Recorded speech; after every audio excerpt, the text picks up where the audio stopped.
හරි පුතේ සාදරයෙන් පිළිගන්නවා සියලු දෙනාම. සාකච්ඡා කරන්න බලාපොරොත්තු වෙන්නේ භෞතික විද්‍යාව කොටසක් වන භ්‍රමණ චලිතය කියන මාතෘකාව. තාක්ෂණ වේදය සඳහා විද්‍යා විෂය කාණ්ඩේ වැඩිම පරිධියක් තියෙන දරුණු භෞතික විද්‍යාවට.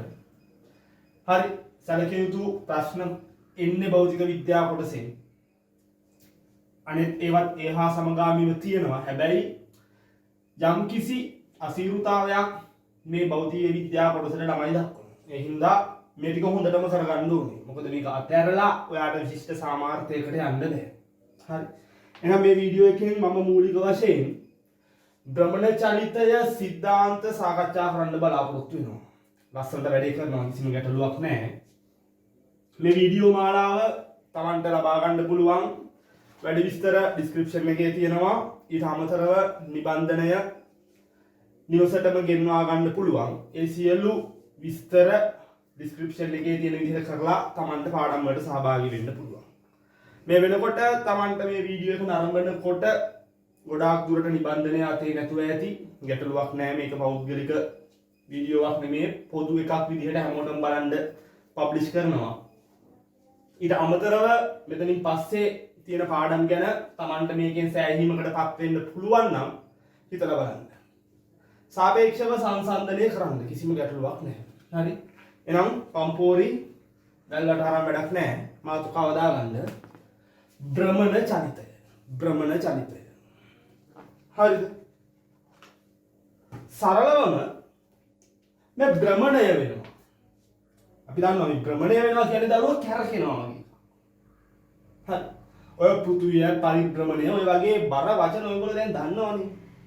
එතකොට මෙතනදී මේ තාක්ෂණික විෂයන් ඉගෙන ගනිද්දි මේ තියෙන වචන වලට බය වෙන්න එපා. හරි. එතකොට මේ භ්‍රමණ චලිතය කියලා කියන්නේ යම් කිසි වස්තුවක් මොකක් හරි හෝ ඒවා එකක්. හරි. තමා මත පිහිටි ලක්ෂයක් හෝ තමා හරහා යන අක්ෂයක් වටා කැරකෙනවා නම් අපි කියනවා ඒකට භ්‍රමණ චලිතයක් කියලා. මොකද්ද මේ ගුණ හරි? තේරෙන්නේ නැත්නම් නිකන් හිතන්නකෝ මේ වගේ. මම මේ පොඩි සරල ගෙදර තිබ්බ මේ තීන්ත බකට් එකක පියනක් අරන් මේකට මම මැද්දෙන් මේ අඟල් 3 විතර ඇණයක් ගහලා තියෙනවා. හරි. එතකොට මේ බලන්න මේ ඇණය අල්ලන් මට මෙහෙම කරකවන්න පුළුවන්. එතකොට මේකේ මේ පරිධිය බලන්න. මේ ඕනෑම තැනක් අපිට සලකන්න පුළුවන් කිසිම ගැටලුවක් නැහැ. මේ පරිධිය මත ලක්ෂයක් හිතුවොත් එයා මෙයා ලස්සනට මෙන්න මේ ඇණය පිහිටි ලක්ෂය වටා කරගෙනවා. හරි. මේක අපිට ලස්සනට බලන්න පුළුවන් මේකේ ගමන් මාර්ගය මෙන්න මෙතනින් තියලා මේක වටේ ඔහොම ඇන්දෝ ලස්සනට ඔහොම රවුමක් කියනවා. හරි. ඒ කියන්නේ මෙන්න මේ මත පිහිටි මෙයාගේ ගමන් මාර්ගය ඔන්න ඔය විදිහට ලස්සනට මෙන්න මේක වටා තියෙනවා. හරි. ඒ කියන්නේ මෙන්න මේ තැටිය. දැන් මෙතනදී මම මේකට නමක් දෙන්නම් තැටියක් කියලා. මේ තැටිය හරහා යන අක්ෂය තමයි මේ ඇණය. මේ ඇණය වටා මෙයා මෙහෙම කරගෙනවා. මෙන්න මේ සිදු කරන චලිතයට අපි කියනවා දරුවෝ භ්‍රමණ චලිතයක් කියලා. මේකෙදි තැටියක්ම වෙන්න ඕනේ නැහැ. තැටියක්ම වෙන්න ඕනේ නැහැ. මේ වගේ දණ්ඩක් ගමු. සරල දණ්ඩක්. හරි. මේකේ මම මේ පොඩ්ඩක් මේක හිල් වෙලා යන්න මේ පොඩි ස්ටෙප්ලර් පෙට්ටියක්. ඒක ප්‍රශ්නයක් කරගන්න එපා. මම ඇණයක් ගහලා දෙනවා. ඇණයක් නෙවෙයි පෑනක්. හරිද? එතකොට මේ එතනදී මේ පෑන හැසිරෙන්නේ මෙයාගේ අක්ෂය වගේ. හරි. මෙහෙම අපි තිබ්බොත් මේ බලන්න මෙයා ලස්සනට මේක වටා හොම කරකිනවා. එතකොට මෙන්න මේ පෙට්ටිය කරන චලිතයට අපිට කියන්න පුළුවන් භ්‍රමණ චලිතයක් කියලා. හරි. ඒ කියන්නේ යම් කිසි වස්තුවක් තමා මත පිහිටි ලක්ෂයක් හෝ තමා හරහා යන අක්ෂයක් වටා සිදු කරන චලිතය භ්‍රමණ චලිතයක් කියලා අපි කියනවා. හරි. නම් සරලව මේ වගේ රූප සටහනක් අපිට අඳගන්න පුළුවන්. භ්‍රමණ චලිතයක් කියන්නේ අපි දණ්ඩ ගමු අර මෙන්න මේ ආකාරයට මෙහෙම දණ්ඩක් තියෙනවා. දැන් Tamanට මැජික් වගේ නෑ. හරි. මෙයා මත පිහිටි ලක්ෂය හෝ අක්ෂය මේක නම් මේක වටා මෙයාව මෙහෙම චලිත කරන්න පුළුවන් නම් දක්ෂිණාවර්ත හෝ වේවා වාමාවර්ත මෙයාව මෙහෙම චලිත කරන්න පුළුවන් නම් මෙන්න මේ සිදු කරන චලිතයට අපි කියනවා භ්‍රමණ චලිතයක් කියලා. හරි. භ්‍රමණ චලිතයක් කියලා. භ්‍රමණ චලිතය කියලා ලියලා සිද්ධාන්ත බිඳුනා අපුරටම කරනවා. එයාට ලියා ගන්න වස්තුවක්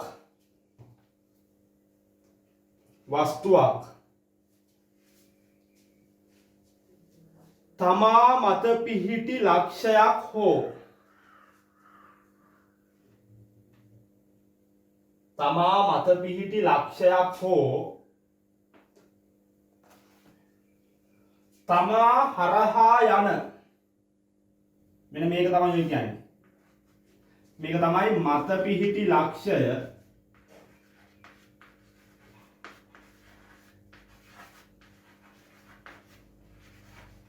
එහෙමත් නැත්නම් තමා හරහා යන ලක්ෂය. ලක්ෂය නෙමෙයි අක්ෂය.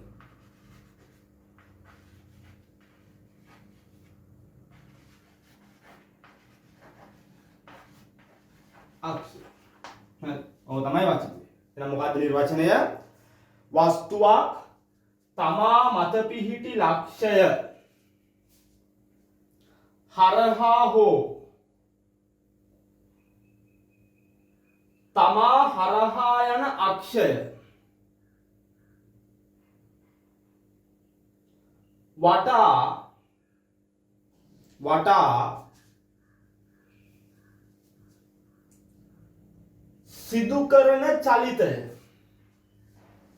සිදු කරන චලිතය භ්‍රමණ චලිතය ලෙස හඳුන්වයි. භ්‍රමණ චලිතය ලෙස හඳුන්වයි. හරි.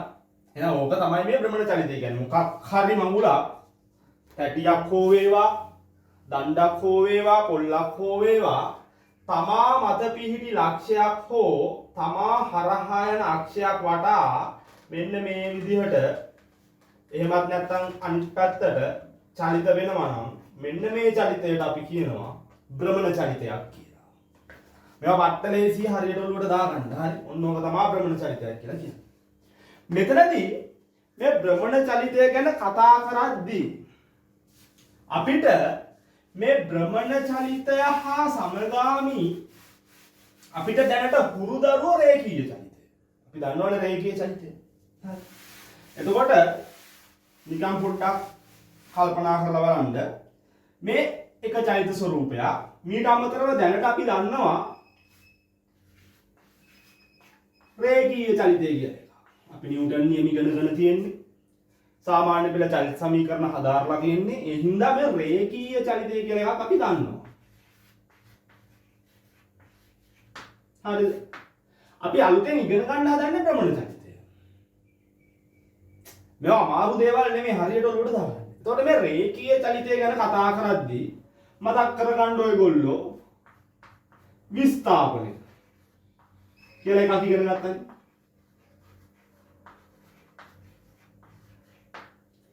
ප්‍රවේගය කියලා එකක් ඉගෙන ගත්තා.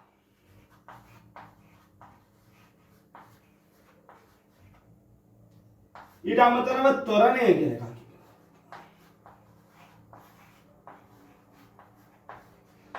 මෙන්න මේ වගේ රාශි කිහිපයක් අධ්‍යයනය කරන්නේ අපි රේඛීය චලිතයේදී.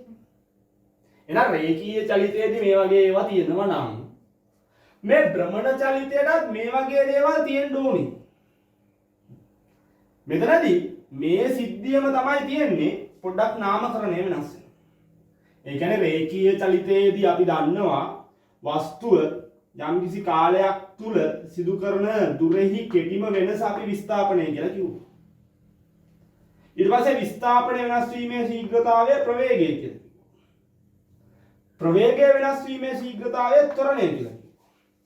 හරි. ඔය විදිහට මේ රාශි අර්ථ දැක්වුවා රේඛීය චලිතයට අනුරූපව. ඒ කියන්නේ වස්තුවක් මෙතන තියෙනවා.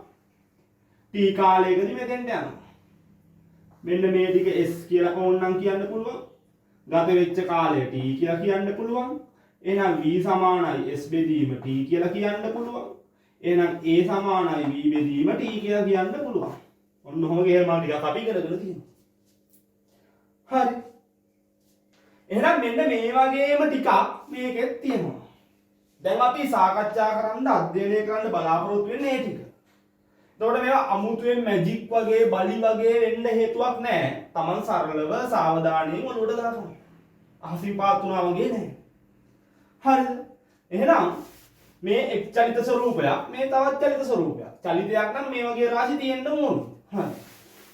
එහෙනම් බලමු එහෙනම් භ්‍රමණ චලිතය යටතේ මුලින්ම නිබන්ධය ලැබුණාම Tamanට බලා ගන්න පුළුවන්. අපි කතා කරනවා දරුවෝ කෝණික විස්ථාපනය කියලා එකක්. දැන් රේඛීය චලිතයේදී අපි කතා කරේ විස්ථාපනය. භ්‍රමණ චලිතයේදී අපිට තියෙන වචනය තමයි කෝණික විස්ථාපනය. මාතෘකාව දාගන්න. කෝණික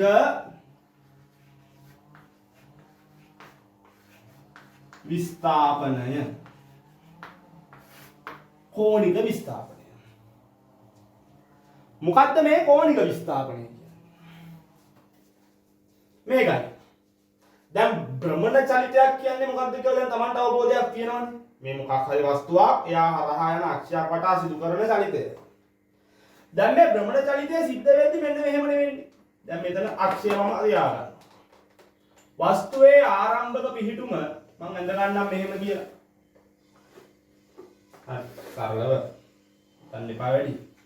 හරිද මෙහෙම තියෙනවා. ඊට පස්සේ මෙයා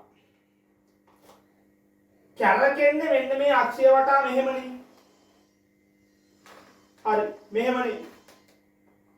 එතකොට මේක සම්පූර්ණම ගියොත් Tamanට තේරෙනවා මේක වෘත්තාකාරයි. හරි. ඒ කියන්නේ මෙතනදී මෙයා ටිකෙන් ටික වෙනස් කරගන්නේ මෙන්න මේ අක්ෂය වටා කෝණයක්. එහෙනම් මෙයාගේ විස්ථාපනය අපි අර්ථ දක්වන්නේ කෝණයක් විදිහට. ඒක තමයි මේකට කෝණික විස්ථාපනය කියලා කියන්නේ. ඒ කියන්නේ ආරම්භයේදී මෙයා හිටියා මෙයා මෙන්න මෙහෙම චලිත වුණා කියලා හිතන්න මෙන්න මෙතෙන්ට. මම මේ අවස්ථාව වඳින්නම්.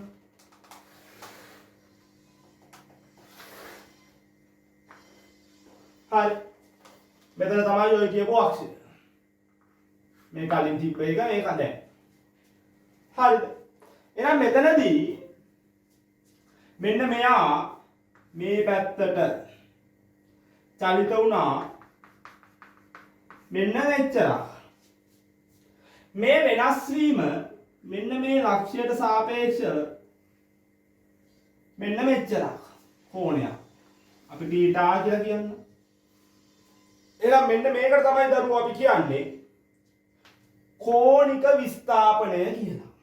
ඒ කියන්නේ භ්‍රමණ චලිතයේ නිරත වෙන වස්තුව යම් කිසි කාලයකට පසුව එයාගේ පිහිටුමේ වෙනසක් ඇති කරනවා නම් මුල් පිහිටුමට සාපේක්ෂව මෙයා කොච්චර චලනය වුණාද කියලා අපි ඉදිරිපත් කරන්නේ කෝණික විස්ථාපනය කියන රාශිය.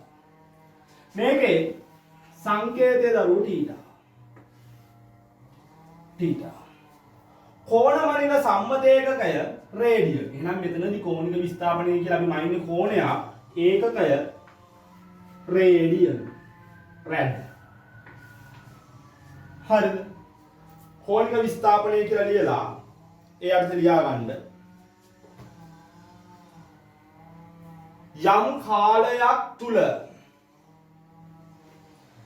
කාලයක් තුල වස්තුවක් සිදු කළ හැමෝම නිබන්ධනය ලැබුණාට පස්සේ ලබා ගන්න පුළුවන්. හරි. දැන් නෝට් එක හදා ගන්න ඕනේ. යම් කාලයක් තුල වස්තුවක් සිදු කළ කෝණික විස්ථාපනය යනු එම කාලය තුල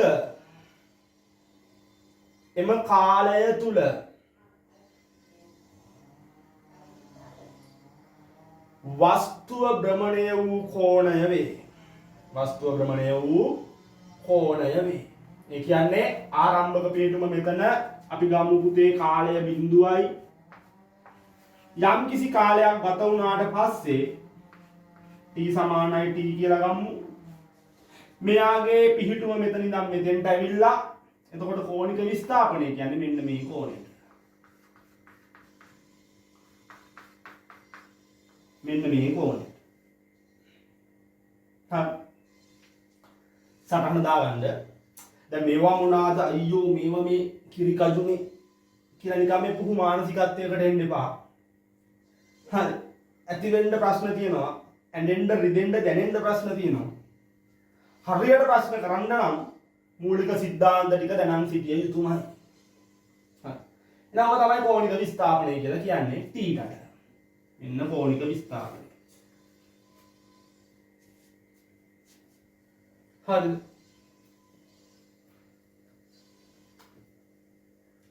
ඊට පස්සේ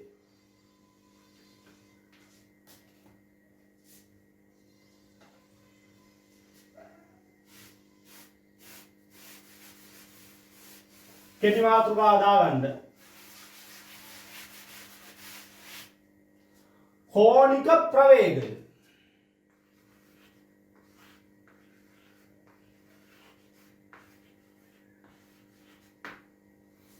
කෝණික ප්‍රවේගය.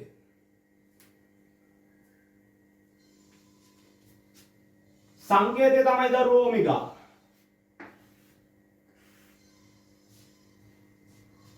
හරි. එහෙනම් අපි දැන් රේඛීය චලිතයේදී විස්ථාපනය කතා කරා විස්ථාපනයට පස්සේ ප්‍රවේගය කතා කරා. අපි නිකන් මතක් කරගමු රේඛීය චලිතයේදී ප්‍රවේගය කිව්වේ මොකක්ද කියලා. රේඛීය චලිතයේදී ප්‍රවේගය කිව්වේ විස්ථාපනය වෙනස් වීමේ ශීඝ්‍රතාවයට. එහෙනම් මෙතනදී බය වෙන්න එපා. භ්‍රමණ චලිතයේදී කෝණික ප්‍රවේගය කියලා කියන්නේ කෝණික ප්‍රවේගය කියලා කියන්නේ කෝණික විස්ථාපනය වෙනස් වීමේ ශීඝ්‍රතාවයට අනුරූප රාශි නෙමෙයි. හරි. එහෙනම් මෙතනදී ප්‍රවේගය කියන්නේ විස්ථාපනය වෙනස් වීමේ ශීඝ්‍රතාවය. කෝණික ප්‍රවේගය කියන්නේ කෝණික විස්ථාපනය වෙනස් වීමේ ශීඝ්‍රතාවය. හරි. එහෙනම් අපි හිතමු මෙන්න මේ ප්‍රමාණය ඩෙල්ටා ටීටා කියලා. වෙනසක් කියන්න තමයි මේ ඩෙල්ටා කියන සංකේතය පාවිච්චි කරන්නේ. හරි. මෙතන ඉඳන් මෙතෙන්ට ගත වෙච්ච කාලය t නම් මට ලියන්න පුළුවන්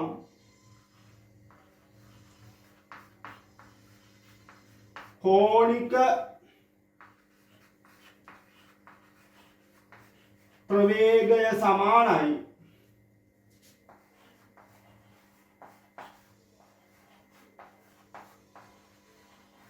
කෝණික විස්ථාපනය බෙදීම කාලයට. කෝණික ප්‍රවේගයේ සංකේතය ඔමෙගා සමානයි කෝණික විස්ථාපනය මම මෙතනදී ඩෙල්ටා ටීටා කියලා ගන්නවා. ගත වෙච්ච කාලය t. එහෙනම් මෙන්න මේ සමීකරණයෙන් අපිට කෝණික ප්‍රවේගය ලබා ගන්න පුළුවන්. හරිම සරලයි. ඊට පස්සේ මම නිකන් බැලුවොත් කෝණික ප්‍රවේගයේ ඒකක මොනවාද කියලා. හරි. දැන් අපි දන්නවා ඔමෙගා සමානයි ඩෙල්ටා ටීටා යට t කියලා. මෙතනදී මේ ඩෙල්ටා ටීටා කිව්වේ දරුවෝ කෝණික විස්ථාපනය. දැන් මම කලින් කෝණික විස්ථාපනය කියන්නේ කෝණයක් කෝණය මයින සම්මත ඒකකයේ රැඩ් කියලා කිව්වා රේඩියන් කියලා කිව්වා. කාලය මයින දරුවෝ තත්පර. එහෙනම් ඔමෙගාගේ ඒකක අපිට එනවා RAD S ඍණ 1 තත්පරයට රේඩියන් කියලා. එහෙනම් මෙයාගේ ඒකක RAD S ඍණ 1. එහෙනම් ඔය ටික තමයි කෝණික ප්‍රවේගය කියලා කියන්නේ. මාතෘකාව කෝණික ප්‍රවේගය. එයාට ලියා ගන්න පඬිත වෙන්න බා ලියන්න. කෝණික විස්ථාපනය. කෝණික විස්ථාපනය.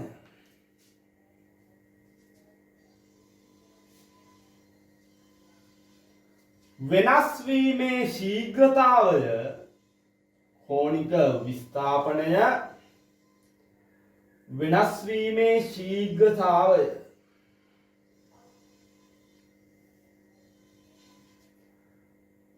කෝණික ප්‍රවේගය ලෙස හඳුන්වයි. කෝණික ප්‍රවේගය ලෙස හඳුන්වයි.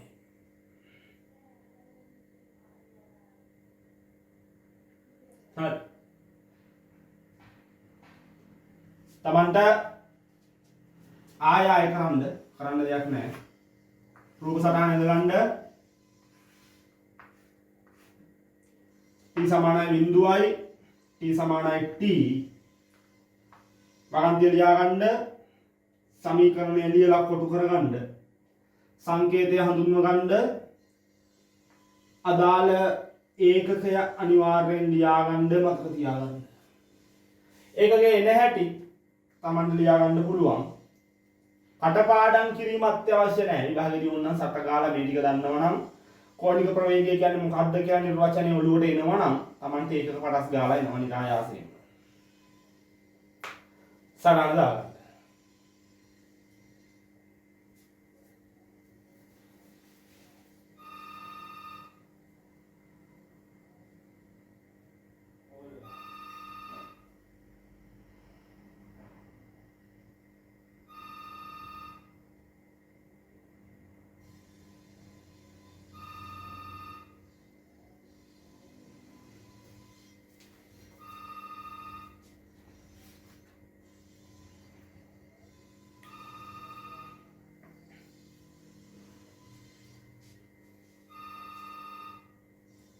හරිද? තමන්ට වීඩියෝ එක පෝස්ට් කරලා සටහන හදාගන්න පුළුවන්. ආයෙ කියන්න අවශ්‍යතාවයක් නැහැ දරුවෝ. හරිද? එහෙනම් හරි සරලයි. දැන් රාශි දෙකයි ඉගෙනගෙන තියෙන්නේ. කෝණික විස්ථාපනය සහ කෝණික ප්‍රවේගය. ඊට පස්සේ මේවා ප්‍රායෝගිකව තමන්ට අත්දකින්න පුළුවන්. නියම ප්‍රශ්න ටිකක් තියෙනවා රිදෙන ප්‍රශ්න ටිකක් තියෙනවා නිබන්ධනේ. ඒවා හොඳට ඔක්කොම සාකච්ඡා කරනවා. හරි අනිවාර්යෙන් සාකච්ඡා කරනවා. පන්ති වල සහභාගී වෙන දරුවෝ දන්නවා. හරි මගේ ඇරීම් කිසිවක් කරලා නැහැ. හරි ඒවා ඉදිරියට ලස්සන ක්‍රියාත්මක වෙනවා ඉතින් පිළිවෙලට. හරි මේ කෝණික ප්‍රවේගය ගැන කතා කරද්දී ඊළඟට මේ කෝණික ප්‍රවේගයේ දිශාව ගැන කතා කරන්න ඕනේ. එහෙම කතා කරේ නැත්නම් එතන අඩුවක්. හරි. මේවා තමයි නියම ෆිසික්ස්, නියම භෞතික විද්‍යාව. උඩින් පල්ලෙන් නෙමෙයි. හරි. ආලියා ගනිමු කියලා නෝට් දෙන්නේ නැහැ. හරි. හරියට විස්තර කිරීම කරනවා. ඒ හින්දා හරියට ධාරණය කරගන්න. ඊළඟට අපි බලන්න හදන්නේ කෝණික ප්‍රවේගයේ දිශාව. කෙටි මාතෘකාව කෝණික ප්‍රවේගයේ දිශාව. හරි. දැන් අපි දන්නවානේ ප්‍රවේගය කියන්නේ දෛශිකයක් බව. රේඛීය ගැන කතා කරන්නේ. හරි. එතනදී එහෙනම් දෛශිකයක් කියන්නේ විශාලත්වයක් සහ දිශාවක් තියෙනවා. එහෙනම් මෙතනදී කෝණික ප්‍රවේගයට දිශාවක් තියෙනවා. හරි. කෝණික ප්‍රවේගයට දිශාවක් තියෙනවා. ඒ දිශාව හොයාගන්න අපි භාවිතා කරන්නේ සුරත් නීතිය කියලා එකක්. සුරත් නීතිය කියලා එකක්. හරි සරලයි. දැන් මෙතනදී මේක මෙහෙම කරකුණා. එහෙම නැත්නම් අනිත් පැත්තට කරකෙන්න පුළුවන්. මේ භ්‍රමණ චලිතයේදී ඊට අමතරව අපි වෘත්ත චලිතය කියලා ලස්සන පාඩමක් තියෙනවා. ඔක්කොම ලස්සන කරනවා. හරි. මෙතනදී මෙයා චලිත වෙන්නේ එක්ක දක්ෂිනාවර්තව එක්ක වාමාවර්තව. වෙන විදිහක් නැහැ. හරි. ඔහොම දක්ෂිනාවර්තව හෝ වාමාවර්තව චලනය වෙද්දී මෙයාගේ දැන් කෝණික විස්ථාපනයක් සිද්ධ කරනවා නම් කාලයත් එක්ක ඊට අනුරූපව කෝණික ප්‍රවේගයක් ඇති වෙනවනේ. ඒ කෝණික ප්‍රවේගයක් ඇති වෙද්දී එයාට දිශාවකුත් තියෙනවා. ඒක අපි ලබා ගන්න පාවිච්චි කරන්නේ මෙන්න මේ දකුණත් නීතිය කියලා එකක්. එහෙමත් නැත්නම් සුරත් නීතිය කියලා එකක්. හරි. මේක කියන්නේ මෙන්න මෙහෙමයි. මෙයා භ්‍රමණය වන පැත්තට මහපට ඇඟිල්ල හැර අනෙක් සියලු ඇඟිලි කරකවනවා. හරි. සාමාන්‍ය මේ ඇඟිලි වලට මෙයා ලම්බකයි කියලා අපි සලකන්නේ. මෙහෙමනේ. හරි. එතකොට මෙහෙම කරකවනවා කියලා හිතන්න. එතකොට එහෙම කරකවද්දි මහපට ඇඟිල්ලේ දිශාව කියන්නේ හරි කෝණික ප්‍රවේගයේ දිශාව. හරි. නිකම් මම ඇඟිල්ල අතක් ඇන්දොත් නිකම් හිතන්න උඹලා මේක අතක් කියලා.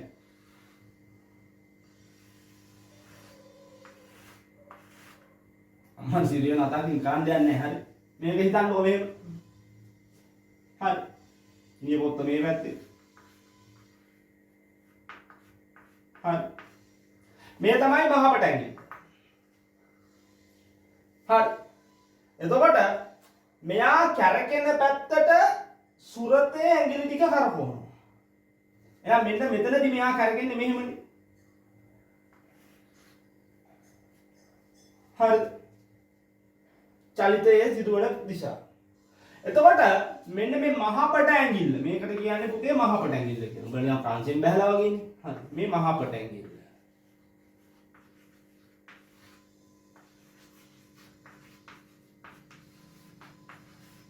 මේ මහපට ඇඟිල්ලේ දිශාවෙන් හරි කෝණික ප්‍රවේගයේ දිශාව ලැබෙනවා කියලා තමයි කියන්නේ සුරත් නීතිය.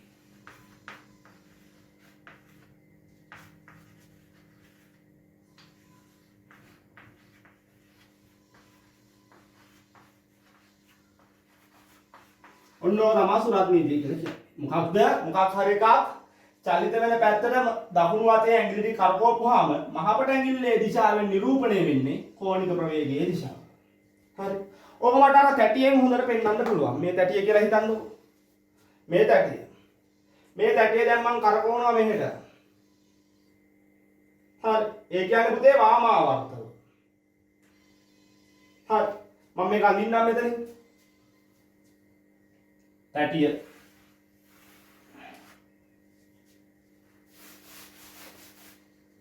හරි. මම මෙතනින් තැටිය අඳිනවා කියලා හිතන්න.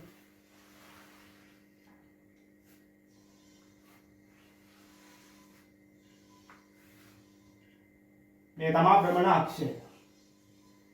ඒ තැටිය. දැන් මේක කරගෙනවා මෙහෙට කියලා හිතන්නකෝ. ඒ කියන්නේ මේක කරකවන්නේ මම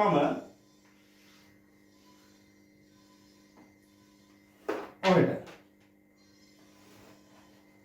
හරි. ඒ කියන්නේ මේක කරකවනවා මම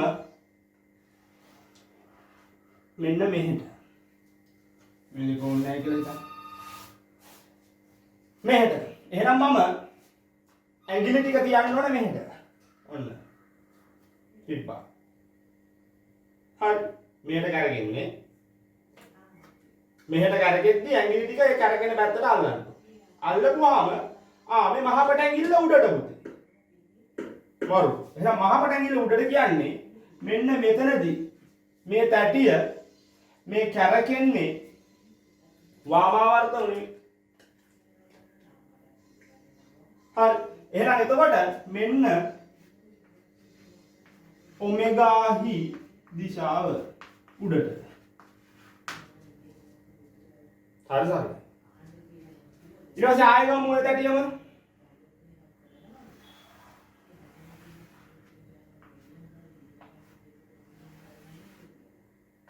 අක්ෂය තියෙනවා. දැන් මේක කරකවනවා අනිත් පැත්තට. ඔර්ලෝසුවේ කටු කරගෙන පැත්තට කරකවනවා කියලා හිතන්න. දක්ෂිනාවර්ත. එහෙනම් මගේ ඇඟිලි යන්න ඕනේ මේ පැත්තට. මෙහෙට. මෙහෙට. මේ ඇඟිලි එහෙට දාපුවාම මහපට ඇඟිල්ල යන්නේ පුතේ ඇතුළට. මේක මෙහෙට හැරෙව්වොත් ඇඟිලි මෙහෙට දාපුවාම මහපට ඇඟිල්ල යටට. මේ ඇඟිලි මෙහෙට මහපට ඇඟිල්ල යටට. එහෙනම් සුරත් නීතිය හැටියට මෙතනදී ඔමෙගා හි දිශාව යන්න. එහෙනම් කුමන හෝ ගැටලුවක භ්‍රමණ චලිතයේදී හෝ වේවා ඒ අදාළ වෘත්තාකාර චලිතවලදී කෝණික ප්‍රවේගයේ දිශාව ලබා ගන්න අපි පාවිච්චි කරනවා සුරත් නීතිය. සුරත් නීතිය කියන්නේ භ්‍රමණය වන දිශාවට මහපට ඇඟිල්ල නැතුව ඇඟිලි 4 අතේ 5ක් ඇඟිලි තියනවා කියලා හිතන්න. හරි. අනිත් ඇඟිලි 4 යොමු කරපුවාම මහපට ඇඟිල්ලේ දිශාව කියන්නේ කෝණික ප්‍රවේගයේ දිශාව. හරි. කෙටි මාතෘකාව ලියා ගන්න කෝණික ප්‍රවේගයේ දිශාව. ඒ අර්ථය ලියා ගන්න අතෙහි මහපට ඇඟිල්ල හැර අතෙහි මහපට ඇඟිල්ල හැර අනෙකුත් ඇඟිලි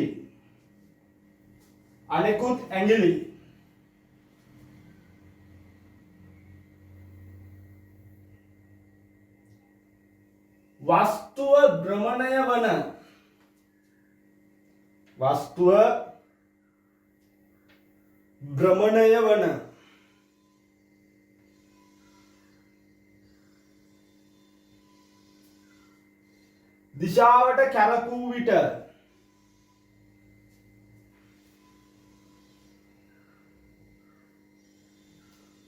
දිශාවට කැරකූ විට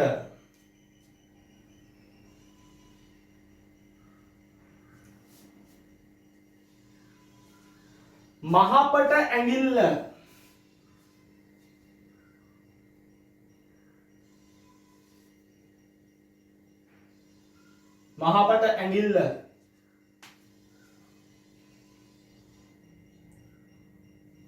යොමු වන දිශාවෙන්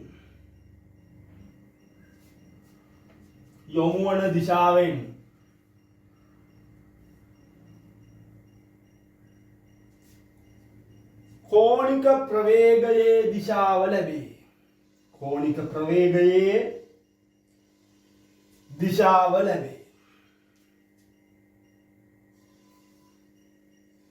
හරිද?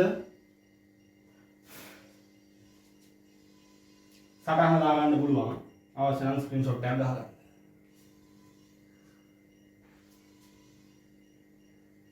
සියල්ල රූප සටහන ඇඳ ගන්න.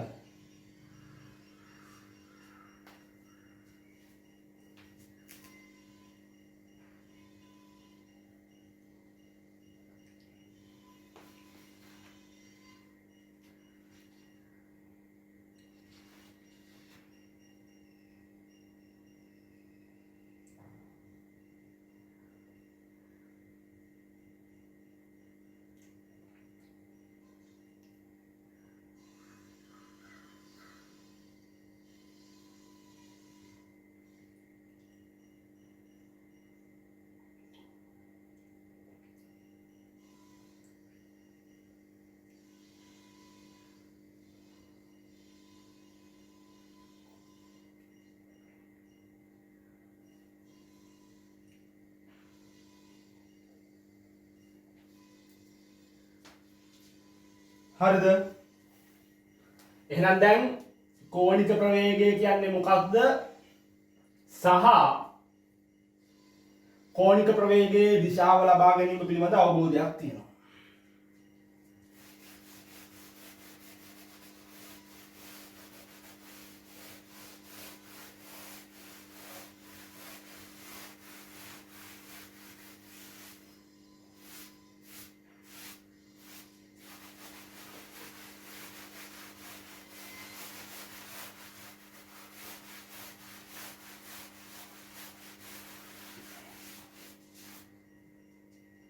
ඊළඟට කෙටි මාතෘකාව දාගන්න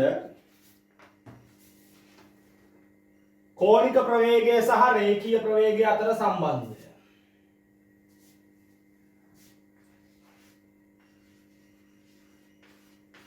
කෝණික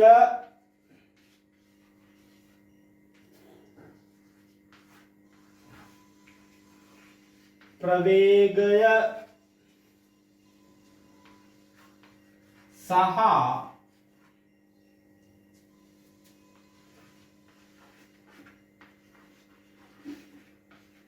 රේඛීය ප්‍රවේගය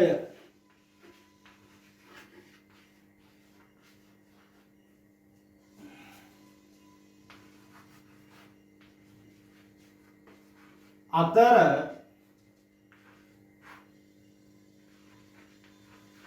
සම්බන්ධය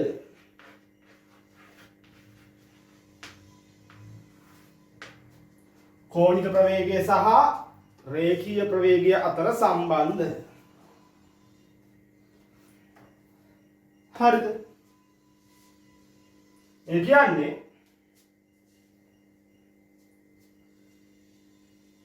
මම මේ වගේ අවස්ථාවක් ගන්න.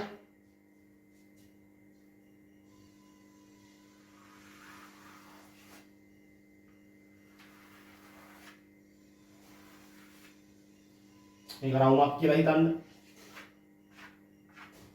හරිද? මේක තමයි භ්‍රමණාක්ෂය. මෙතනදී මේ තැටියක් භ්‍රමණය වෙනවා කියලා හිතන්න. භ්‍රමණය වෙද්දී හරිද? භ්‍රමණය වෙද්දී මෙයාට කෝණික ප්‍රවේගයක් ඇති වෙනවා. කෝණික ප්‍රවේගයක් ඇති වෙනවා. මෙතනදී යම් කිසි සලකන ලද අවස්ථාවක් ගත්තොත් මෙන්න මේ ලක්ෂය කියලා හිතමු. දැන් මම මෙයාගේ මෙන්න මෙහෙම ලක්ෂයක් ගන්නවා. මේ ලක්ෂය හැම වෙලේම මෙහෙම භ්‍රමණය වෙවි තියෙනවා. මෙයාට අරගෙනවා. ඇටිය මත. හරි.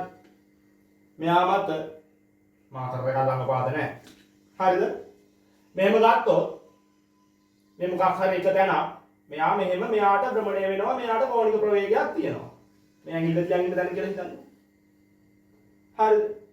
ඊට පස්සේ සලකන ලද ක්ෂණික අවස්ථාවක් ගත්තොත් මෙයාට රේඛීය ප්‍රවේගයකුත් තියෙනවා. අපි ඔකට ස්පර්ශීය කියලා කියනවා, ගැටලුවක් නැහැ. හරි. එතකොට ඔන්න ඔය දෙන්න අතර සම්බන්ධයක් තියෙනවා. මේ භ්‍රමණය වෙන එකයි මෙයාගේ සලකන ලද ලක්ෂයක ස්පර්ශීය ප්‍රවේගයේ සම්බන්ධයක් තියෙනවා. ඒක තමයි කතා කරන්න හදන්නේ. මම මෙතනදී මෙහෙම ගන්නවා.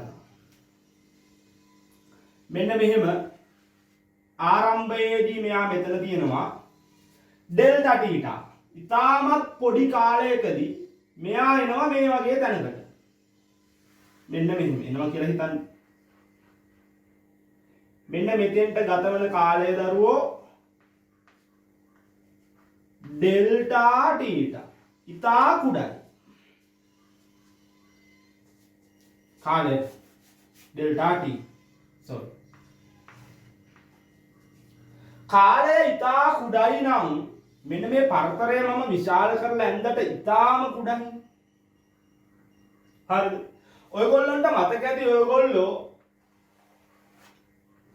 වෘත්තයක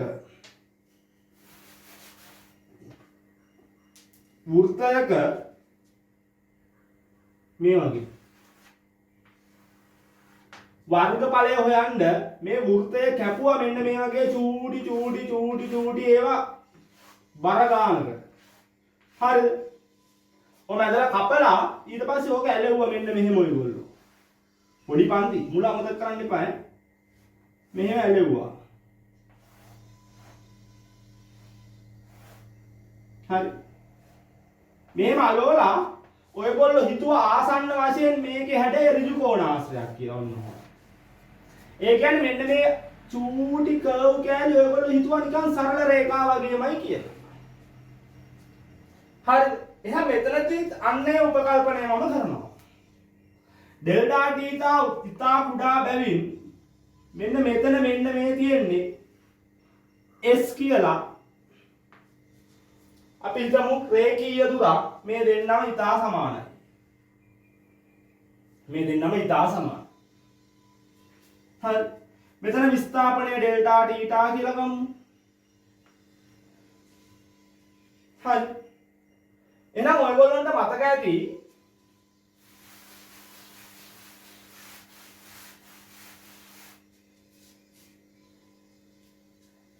වෘත්තයක් ගත්තොත්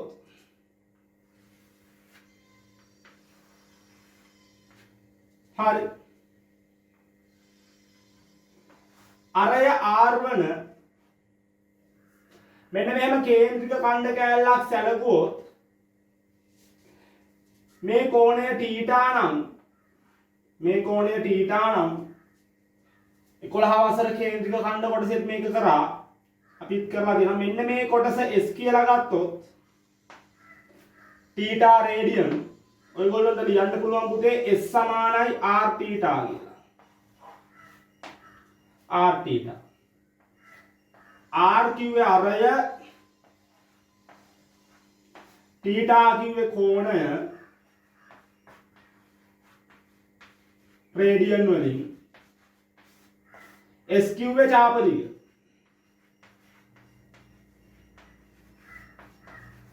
ඔහොම මේ අමතක නම් මේ ආයෙ කරේ හරි දැන් මෙන්න මෙහෙම සමීකරණයක් දැනටමත් ඔයගොල්ලෝ දන්නවා ත්‍රිකෝණමිතිය ඒ අදාළ පාඩම් වලින් S සමානයි R θ එහෙනම් මෙතනක් තියෙන ඔය වගේ සිද්ධියක්මනේ මෙන්න මේ චූටි කෑල්ල S නම් එයා ආසන්න වශයෙන් සරල රේඛාවකටත් සමාන නම් මේක වෘත්තයකත් පිහිටනවා නම් අපිට මෙතනදී S සමානයි R θ පාවිච්චි කරන්න පුළුවන්.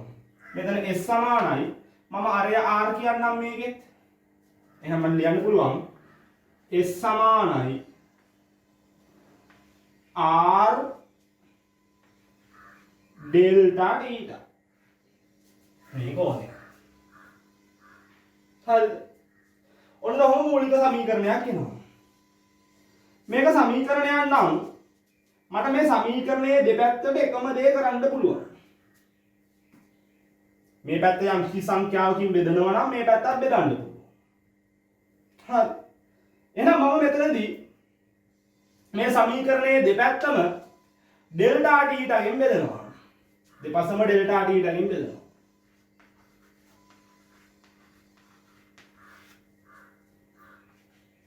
ඩෙල්ටා t ටකින් නෙමෙයි දරු ඩෙල්ටා t කින් බෙදනවා. එහෙම බෙදද්දි වෙන දේ බලන්න. මම S බෙදනවා ඩෙල්ටා t කින් සමානයි R මම ඩෙල්ටා θ බෙදනවා ඩෙල්ටා t කින්. කොහොම වෙනවද? දැන් මේ S කියන්නේ මෙතන තියෙන රේඛීය දුර. එහෙම නැත්නම් මෙන්න මේ ටික. ඉතා කුඩා බැවින් මෙහා රේඛීය.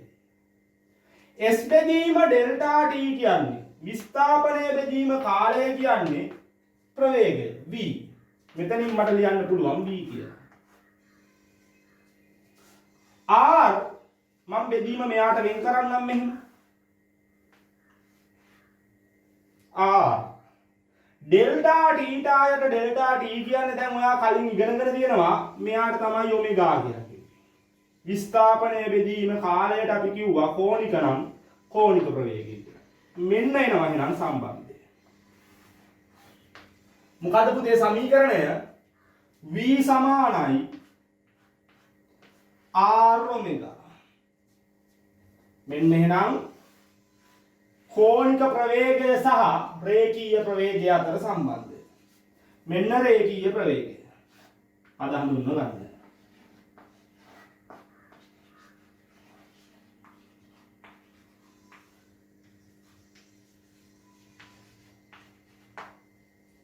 R කිව්වේ අරය.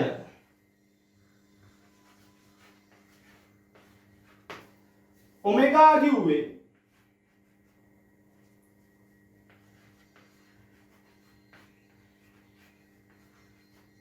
කෝණික ප්‍රවේගය. හරිද? එහෙනම් මෙන්න මෙයා රේඛීය හින්දා ඉතා කුඩා අවස්ථාවකදී ෂණික අවස්ථාවකදී අපි සැලකුවොත් රේඛීය ප්‍රවේගයේ සමානයි අරය වතාවක් කෝණික ප්‍රවේගය කියලා සමීකරණයක් එනවා. එහෙනම් භ්‍රමණ චලිතයේ සිද්ධ වෙන භ්‍රමණ චලිතයේ නිරත වෙන වස්තුවක යම් මොහොතක රේඛීය ප්‍රවේගය කියන්නේ එයාගේ කෝණික ප්‍රවේගය අරෙන් වැඩි කරපුවාම එන පිළිතුර. මේ සමීකරණය. මෙතන සමීකරණ ටිකක් තියෙන්නේ. හරියට ඔළුවට දාගන්න. කෝණික ප්‍රවේගය සහ රේඛීය ප්‍රවේගය අතර සම්බන්ධය කියලා ලියලා සටහන ඇඳගන්න ලස්සනට පිළිවෙලට. නෝට් එක ලස්සනටම තියෙන්න ඕනේ. හැමදාම කියනවා වගේ උඹලා අයින්ස්ටයින් නන් නෙමෙයි.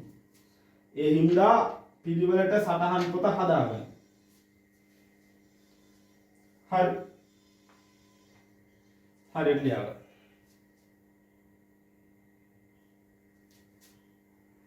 ඉතාමත් සරල කෙටි සිද්ධාන්ත ටිකක් මේ වීඩියෝ එකෙන් සාකච්ඡා කරන්නේ. අපි ප්‍රශ්න සාකච්ඡාවකට එනවා පුතේ ලස්සන ඈ. ප්‍රශ්න වලිනුත් ගන්න ඕන තියරි පොයින්ට් ටිකක් තියෙනවා. ඒවා හොඳටම තේරෙයි. කිසිම ගැටලුවක් නැහැ. දැන්වත් රැල්ලට යන්න එපා. සීනි බෝල පන්ති වලට යන්න එපා. හැම වෙලේම තමන් අමාරු වැටෙන පන්ති වලට යන්න. අමාරු වැටෙන පන්ති වල කියන්නේ සර්ලා පොළු තියෙන පන්ති නෙමෙයි. තමන් ගානක් හදන්න ගියාම තමන්ට අමාරුයි කියලා හිතෙන පන්තියකට. සට කාලා තමන්ට උත්තර එනවා නම් සාපේක්ෂව මේ පන්තියක වෙන්නේ ලොකු බෝලයක් උඹලට දෙන්නේ.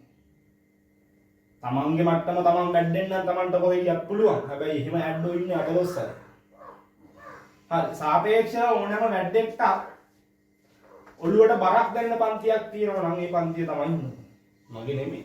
ඕන කෙනෙක්. හරි. එහෙනම් කෝණික ප්‍රවේගය සහ රේඛීය ප්‍රවේගය අතර සම්බන්ධය ඕක.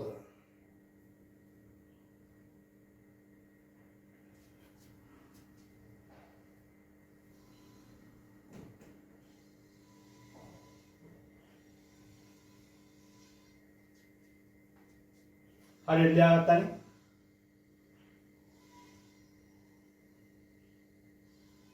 දැන් මෙතනදී සමීකරණ හැසිරවීමක් තියෙන දරුවේ.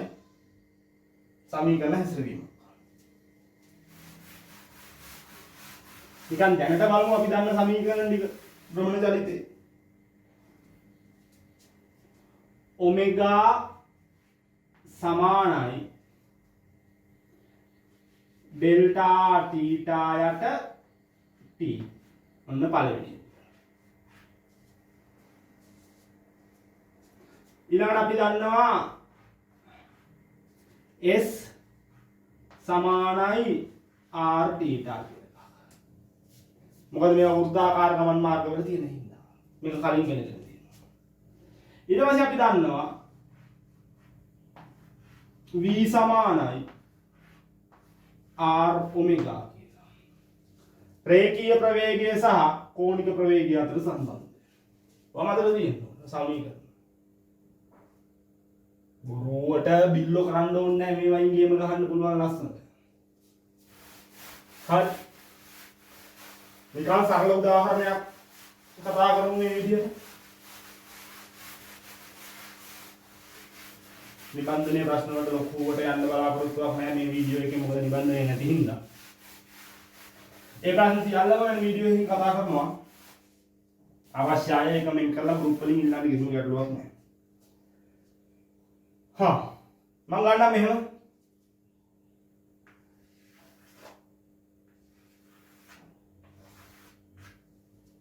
මේ ගමන් මාර්ගය පැටියක් කියලා හිතන්න. මේ පැටියේ ලක්ෂ්‍යය මෙන්න මෙහෙම චලිතයක් සිද්ධ කරනවා. අරය 2 මීටර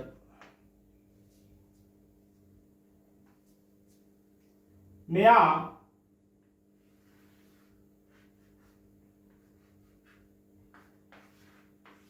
CI මීටර මේ CI මීටර මෙන්න මේ වෘත්තාකාර ගමන් මාර්ගයේ ගමන් කරන්න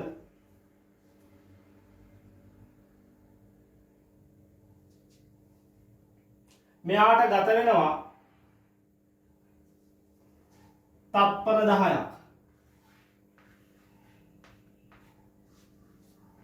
t සමානයි 10යි seconds. මගේ ප්‍රශ්නේ තමයි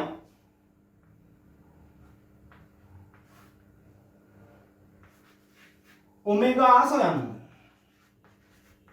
මේ චලිතයේ කෝණික ප්‍රවේගය සොයන්න. මේ චලිතයේ කෝණික ප්‍රවේගය සොයන්න. හරි සරලයි. එහෙනම් දැන් අපි දන්නවා ඔමෙගා කියන්නේ මොනවාද දරු? ඔමෙගා සමානයි ඩෙල්ටා තීටා යට t. මෙන්න මෙයාගේ මෙතන ඉඳන් මෙතෙන්ට යෑමට අදාළව මේ සමීකරණය පාවිච්චි කරන්න වෙන්නේ. ඩෙල්ටා තීටා කියුවේ කෝණික විස්ථාපනය. හැබැයි අවුලක් තියෙනවා මේ ගානේ කෝණික විස්ථාපනය දන්නේ නැහැ. හරි මම ඩෙල්ටා තීටා කියලා දාගන්නම්. තීටා දන්නේ නැහැ. එහෙනම් මෙතනදී ප්‍රථමයෙන් අපි තීටා සොයා ගන්න ඕනේ. එහෙනම් ඉස්සෙල්ලාම තීටා සොයමු. තීටා හොයන්න එහෙනම් තව සමීකරණ එකයි තියෙන්නේ. S සමානයි r θ.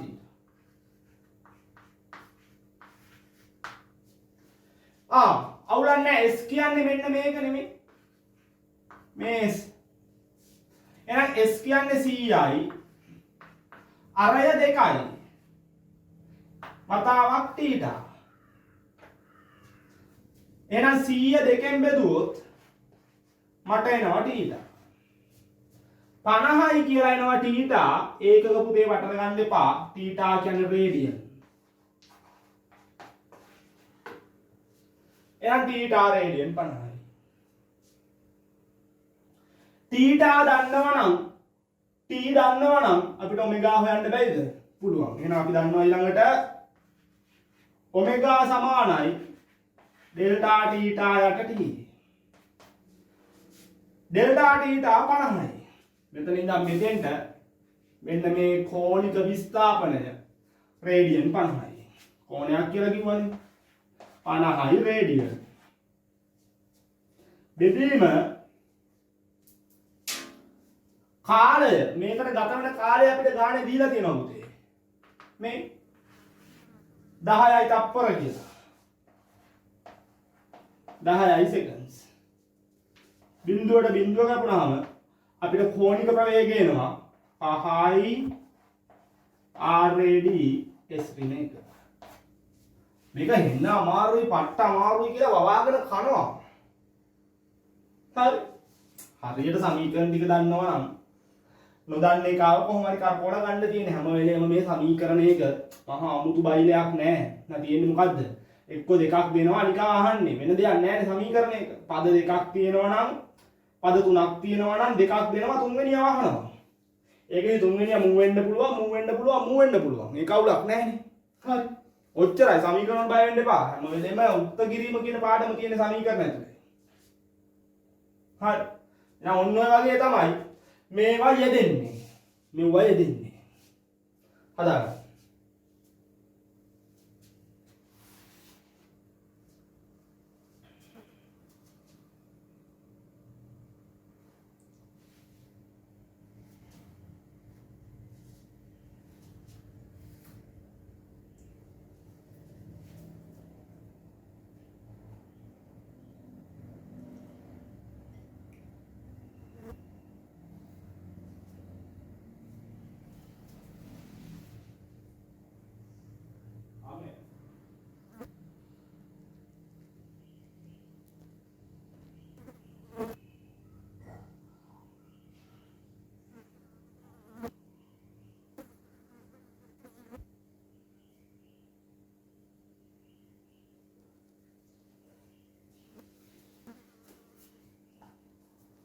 මේක උදාහරණයක් කියලා ලියන්න.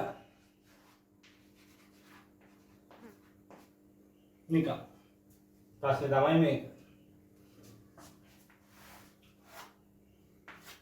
මේ දැනට හරිද?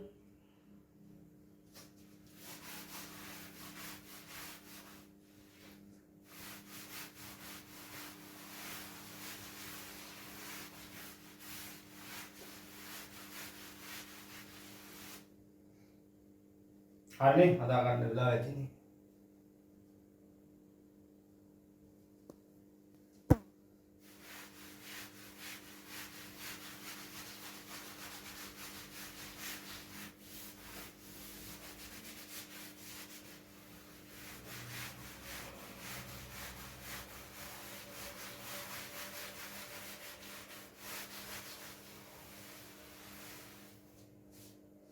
ඊට පස්සේ මාතෘකාව දාගන්න පුතේ භ්‍රමණ චලිතයක ආවර්ත කාලය.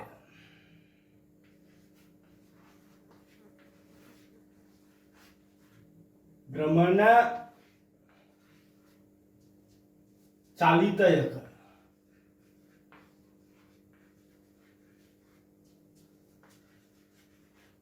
ආවර්ත කාලය.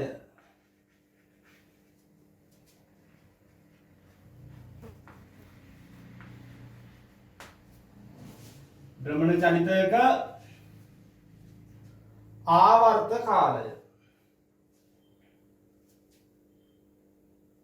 හරි සරලයි. දැන් මේ වගේ මොකක් හරි එකෙක් දණ්ඩක් පොල්ලක් තැටියක් ඕන එකක්. හරි. මෙන්න මේ අක්ෂය ඔස්සේ මෙයා මෙන්න මෙහෙම වෘත්තාකාර පතයකට යන්නේ පුතේ. මේ වෘත්තාකාර පතයක. හරි. දැන් හිතමු මෙන්න මෙහෙම. මෙයා ආරම්භයේ මෙතන තියනවා කියලා හිතන්න කොහොමද? මෙතන දිබිලා මෙයා මෙන්න මේ වෘත්තාකාර පතේ මෙයා මෙහෙම වෙනවා. ඕනෙක විස්ථාපනයක් සිද්ධ කරනවා. හරිද? ඕම ගිහින් මේ වෘත්තාකාර පතේ සම්පූර්ණ එක වටයක් යන්න දැන් කාලය ගත වුණා නේද? දැන් මම මේක පටන් ගන්නවා කියලා හිතද්දී ඔයගොල්ලෝ ඔසු දිහා බලන්න. ඔන්න මම පටන් ගන්නවා. දැන් ඔන්න දැන් කාලය ගත වෙනවා මූ යනවා. ඕම කාලය ගත වෙනවා මූ යනවා. කාලය ගත වෙනවා මූ යනවා. ඕම කාලය ගත වෙවි යනවා. ගිහිල්ලා ආයි මෙන්න මෙහෙම සම්පූර්ණ වටයක් මූ සම්පූර්ණ කරනවා. එතකොට අපි කොච්චර ගත වුණාද කියලා ස්ටොප් වොච් එක ගන්නවා මම ඒව කරගන්නවා. කාලය මම ගන්න පුළුවන් නේ. එහෙනම් ඔන්න ඕකට තමයි අපි කියන්නේ භ්‍රමණ චලිතයක ආවර්ත කාලය කියලා. මොකක්ද? මෙන්න මේ වෘත්තාකාර පතයක චලනය වන වස්තුව සම්පූර්ණ එක වටයක් ගමන් කිරීමට ගතවන කාලයට අපි කියනවා භ්‍රමණ චලිතයක ආවර්ත කාලය කියලා. හරි මේ තැටිය නම් මේ තැටිය සලකන ලද එක පොයින්ට් එකක් ගමු. තැනක්වත් නැවට පිටාවේ. හරි චෝක් තියෙන්නේ. අන්දර පේන්නේ නැහැ. මේ දාරයක් කියලා හිතන්න. මේක මෙන්න මෙහෙම වටයක් යන්න තප්පර දෙකක් ගත වුණා කියලා හිතන්න. එහෙනම් මේකේ ආවර්ත කාලය ඒ චලිතයට අදාළව තත්පර දෙකයි.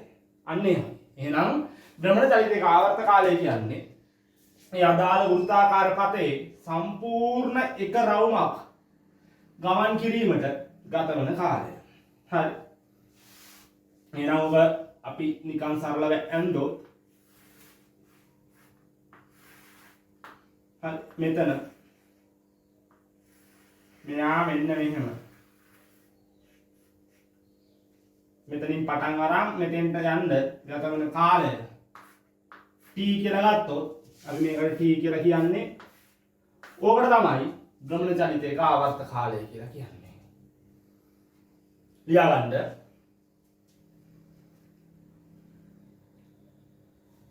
වෘත්තපතයක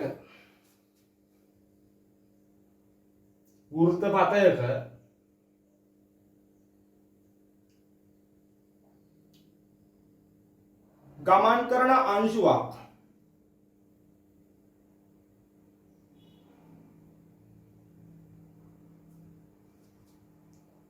භ්‍රමණයක් සිදු කිරීමට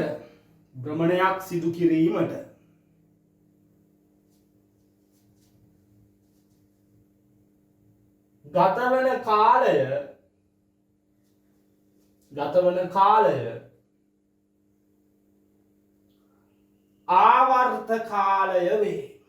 ආවර්ත කාලය වේ. හරි. මේකෙනුත් අපිට සම්බන්ධතාවයක් ගොඩනගා ගන්න පුළුවන් දරුවෝ මෙන්න මෙහෙම. ආවර්ත කාලය වේ. හරි. මෙයා හිතන්න මෙහෙම.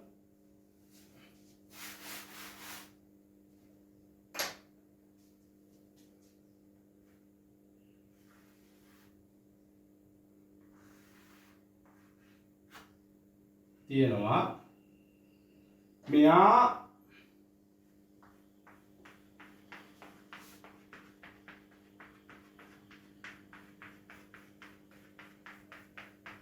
ඔන්න ඔහම සම්පූර්ණ වටයක්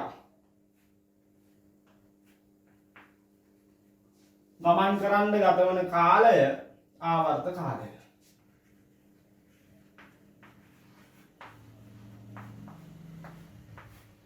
මෙන්න මේ චලිතයට අදාළව කාලය T. චලිතයට අදාළව මෙතනදී දරුවෝ θ කීයද? මේ සම්පූර්ණ වටයක් කියන්නේ අංශක 360යි රේඩියන් නම් 2.5 කියලා ඔයගොල්ලෝ ඉගෙනගෙන තියෙනවා. අද සම්බන්ධයක් කියන්නේ. හරි. එහෙනම් මෙතනදී බලන්න මේ චලිතයට අනුරූපව මෙයා මෙහෙම කාලයත් එක්ක චලිත වුණා කියන්නේ මෙයාට කෝණික ප්‍රවේගයක් තියෙන්න තිබුණානේ. හරි. අපි දන්නවා සමීකරණයක් ඉගෙනගෙන තියෙනවා. ඔමෙගා සමානයි ඩෙල්ටා θ යට t කියලා. මේකෙදි මම මේ ආවර්ත කාලයත් එක්ක සම්බන්ධ කරලා මේ චලිතයට මේ සමීකරණය පාවිච්චි කරොත් ඔමෙගා සමානයි ඩෙල්ටා θ කියන්නේ මෙතනදී 2.5. හරි. කාලය t ඔමෙගා සමානයි 2.5 බෙදීම t කියලා සරල සමීකරණයක් කියනවා මෙතන. දැනට මේක ඇති ඈ. ඕනම එකක හරි කෝණික ප්‍රවේගය මේ සමීකරණ ගැලපෙන හැටි බලා ගන්න.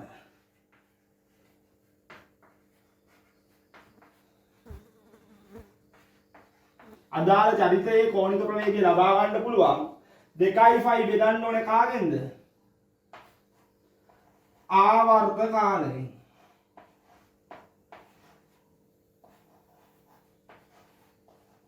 මෙන්න මෙහෙම සමීකරණයක් එනවා.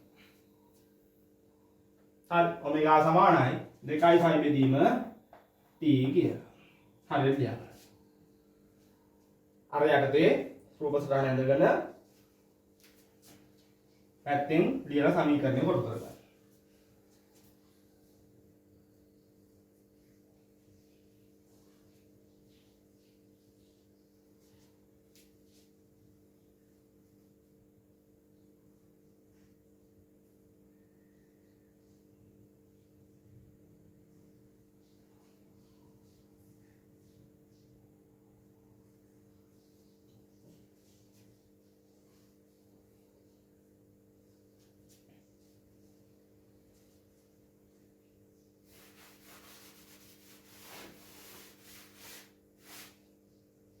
හරිද? ඊට පස්සේ මාතෘකාව මේ ටික තිබුණත් කමන්නේ.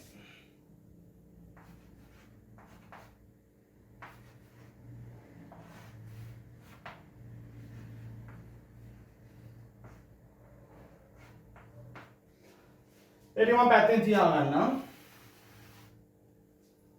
ඊළඟම කතා කරන්න බලාපොරොත්තු වෙන්නේ භ්‍රමණ චලිතයක සංඛ්‍යාතය. ඊළඟ මාතෘකාව භ්‍රමණ චලිතයක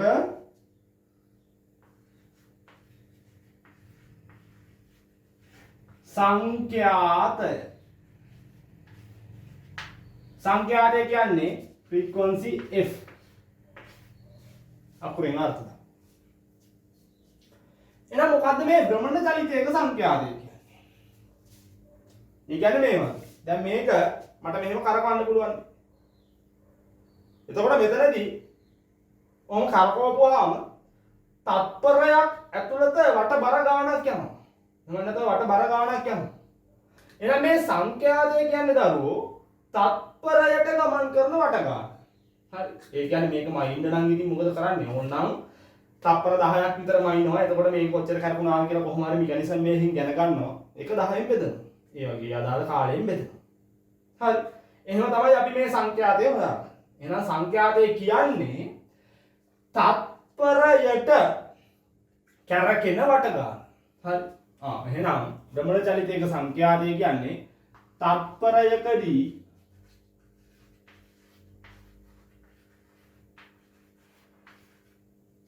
භ්‍රමණය වූ වට ගණන ලියා ගන්න. තත්පරයකදී භ්‍රමණය වූ වට ගණන වේ. එහෙනම් තත්පර එකකදී කොච්චර භ්‍රමණය වුණාද කියන එක තමයි සංඛ්‍යාතය කියලා කියන්නේ. හරි. එහෙනම් දැන් අපි ආවර්ත කාලය කියමු මොකද්ද පුතේ? ආවර්ත කාලය කිව්වේ වට එකක් භ්‍රමණය වීමට ගත වෙච්ච කාලය. එහෙනම් මෙතනදී කාලය එකයි නෙමෙයි. දැන් මේ සංඛාතය වුණාම කාලය එක වෙනවා. ආවර්ත කාලය වුණාම වට ගාන එක වෙනවා. හරි. එහෙනම් ආවර්ත කාලයේ නිර්වචනයෙන් ආවර්ත කාලයේ අර්ථ දැක්වීමෙන් එයාගේ අර්ථ දැක්වීමට අනුව හරි ආවර්ත කාලයේ අර්ථ දැක්වීමට අනුව ආවර්ත කාලය කියන්නේ t කාලයකදී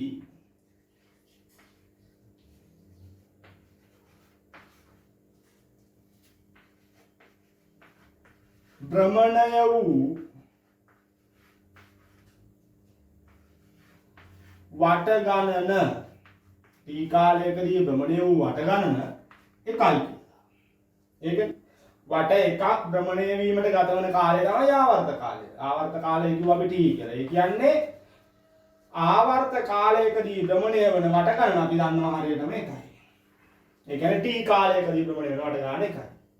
එහෙනම් සංඛ්‍යාතය කිව්වේ මොකද්ද දරුවෝ? සංඛ්‍යාතය කිව්වේ තත්පරයකදී භ්‍රමණය වූ වට ගණන වේ.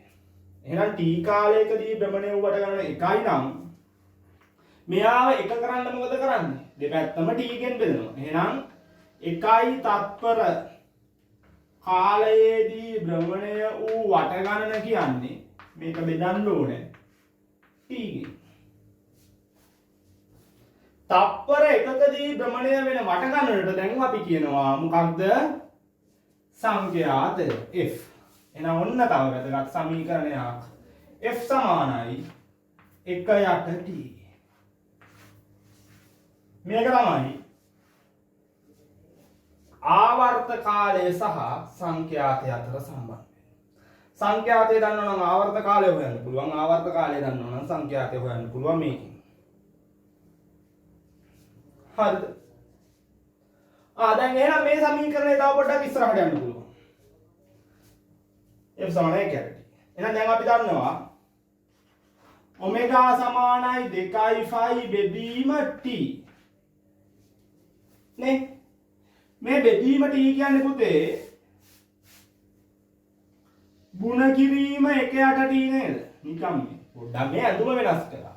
හරි මේ තාක්ෂණික විෂයන් වල ඕනම එකෙක්ගේ ඇඳුමක් ගලවලයි වෙන ඇඳුමක් අන්දලයි Tamanට මවලා බලා ගන්න පුළුවන් හැකියාව තියෙන්න ඕනේ. ඒක තියෙනවනේ. ඒක මේ සමීකරණ වලට දෙන්න ලස්සනට. හරි.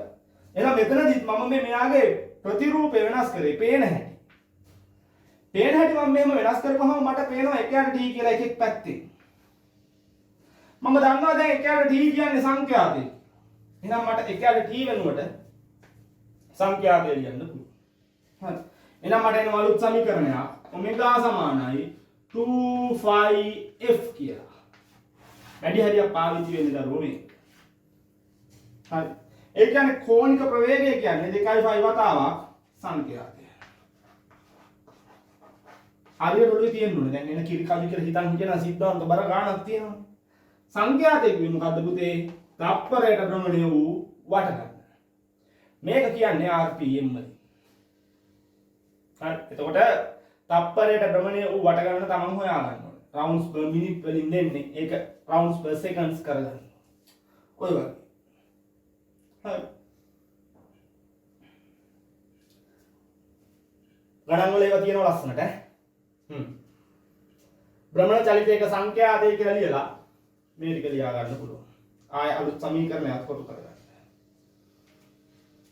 මේක අවශ්‍ය නැහැ නේ මේක කලින් ලියුවනේ.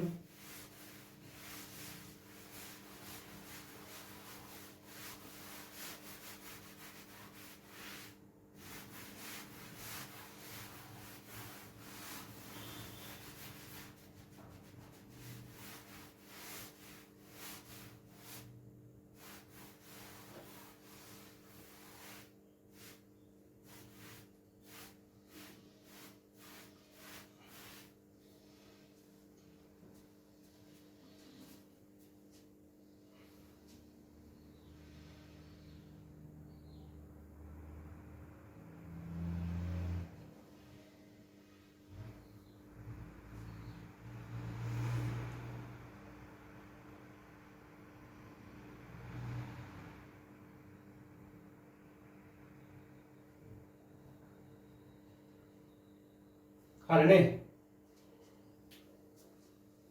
මේ ටික හරියට මේවා කරගන්නකො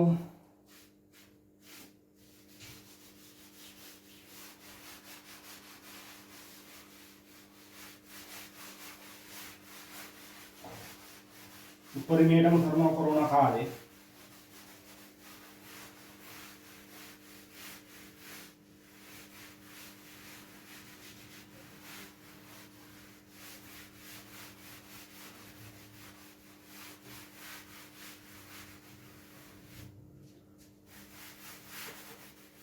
හරි ඊළඟට අපිට තවත් රාශියක් තියෙනවා දැන් අපි ප්‍රවේග කතා කරා විස්ථාපන කතා කරා පුතේ ත්වරණය තියෙනවනේ මාතෘකාව කෝණික ත්වරණය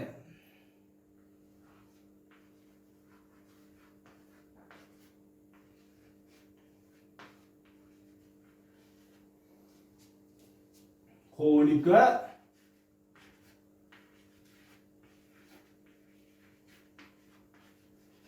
ත්වරණය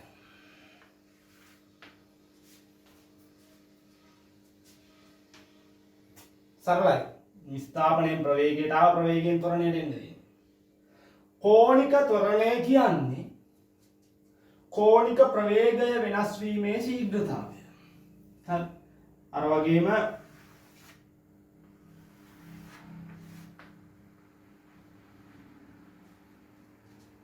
හරි මේ වගේ චලිතයක් අපි හිතමු මෙයා ओमेगा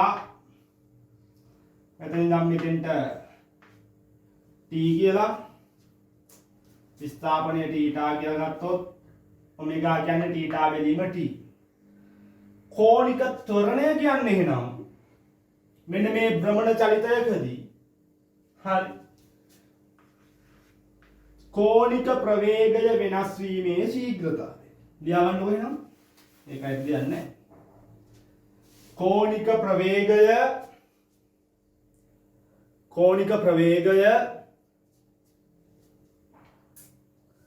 වෙනස් වීමේ ශීඝ්‍රතාවය වේ කෝණික ප්‍රවේගය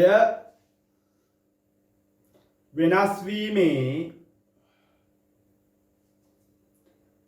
ශීඝ්‍රතාවය වේ කෝණික ප්‍රවේගය වෙනස් වීමේ ශීඝ්‍රතාවය වේ හරි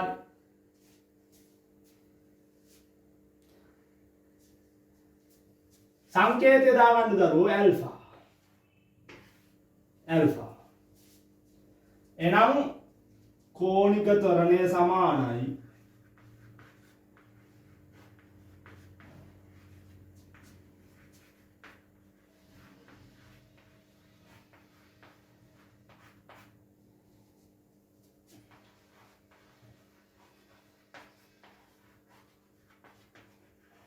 කෝණික ප්‍රවේගය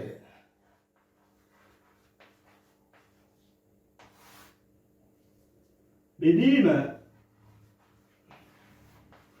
කාලය ඒ කියන්නේ කෝණික ප්‍රවේගය වෙනස් වීමේ ශීඝ්‍රතාවය තමයි කෝණික ත්වරණය ඇල්ෆා සමානයි ඔමෙගා යට t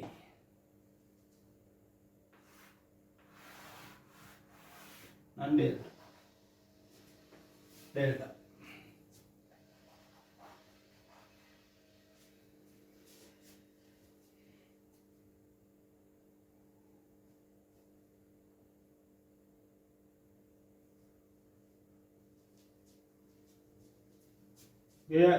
වෙනස ඔන්න කෝණික ත්වරණය ඇල්ෆා සමානයි ඔමෙගා යට t මේ හැම එකටම ඩෙල්ටා ලියන එක හොඳයි ඈ වෙනසක් ගත වෙච්ච කාලේ වෙනසක්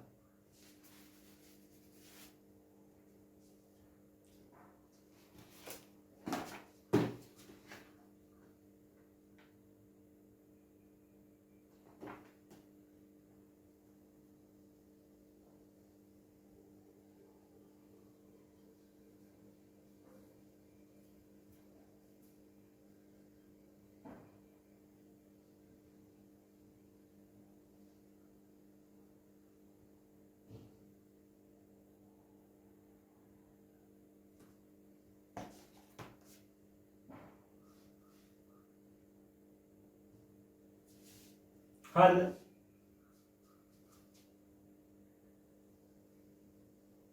හරියට. එහෙනම් දැන් මෙතනදීත් අර වගේම අපි දැන් අර කලින් කතා කරේ රේඛීය ප්‍රවේගය සහ කෝණික ප්‍රවේගය අතර සම්බන්ධය. ඒ වගේ මෙතනදීත් හරි අපිට කතා කරන්න වෙනවා කෝණික ත්වරණය සහ රේඛීය ත්වරණය අතර සම්බන්ධය මාතෘකාව දාගන්න. තව සමීකරණයක් ඔයගොල්ලෝගේ ලිස්ට් එකට එනවා. කරන්න නැහැ ඉතින්. මාතෘකාව රේඛීය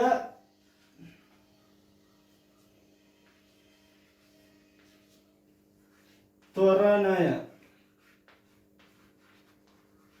හා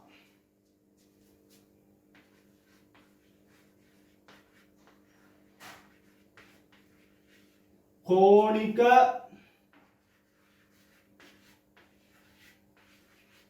ත්වරණය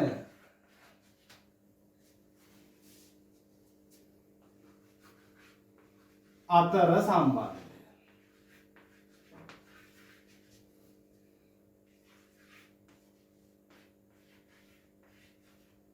අතර සම්බන්ධය.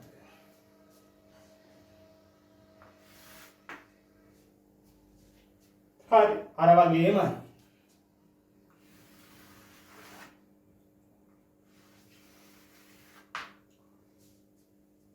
මෙහෙම සාමාන්‍ය වෘත්තයක් කියලා හිතන්න මේක වෘත්තාකාර පතයක්.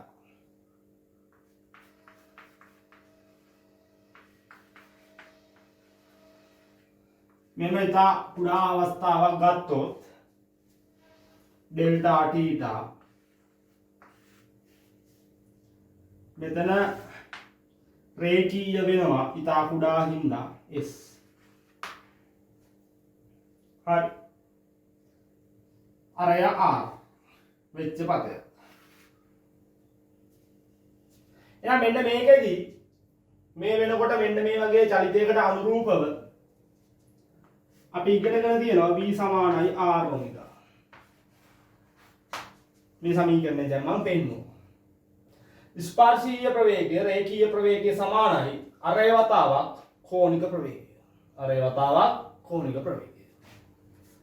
එහෙනම් මෙතනදී මම දෙපැත්තම බෙදනවා ඩෙල්ටා t ගෙන්. මේ පැත්තත් බෙදනවා ඩෙල්ටා t ගෙන්.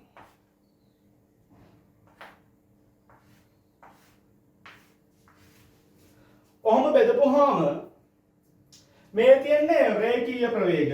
රේඛීය ප්‍රවේගය කාලෙන් බෙදුවොත් මට එනවා a රේඛීය ත්වරණය. රේඛීය රාශිය. ඔය විදිහටම r වතාවක් කෝණික ප්‍රවේගය කාලයෙන් බෙදුවොත් මට එනවා කෝණික ත්වරණය. සංකේතය මම දන්නවා ඇල්ෆා. නිබන්ධනය ගත්ත දවසක නිබන්ධනයේ මේ සමීකරණයේ මේ දෙන්නම ඇල්ෆා කියලා ටයිප් වෙලා තියෙන්නේ. හරියට ලියා ගන්න පුළුවන්. හරි. එහෙනම් ඔන්න ඕක තමයි රේඛීය ත්වරණය සහ කෝණික ත්වරණය අතර සම්බන්ධය. ඒ කිව්වේ රේඛීය ත්වරණය රේඛීය ත්වරණය ඇල්ෆා කිව්වේ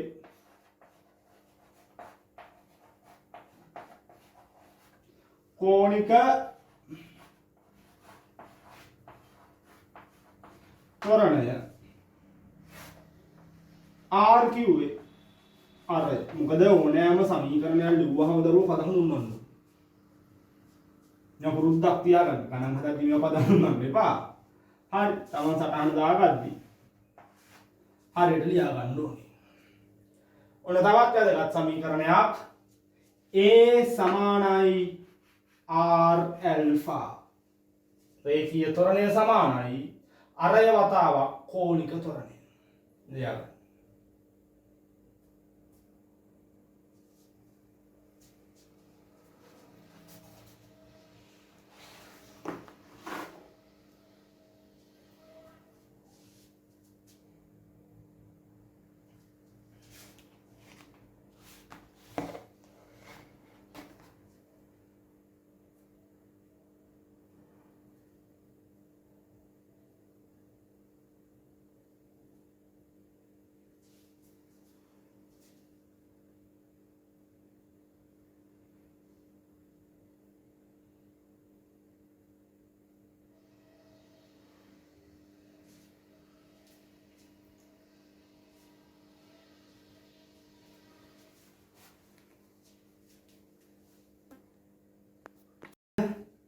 ඊළඟ ලියා ගන්න කේන්ද්‍ර අභිසාරී ත්වරණය.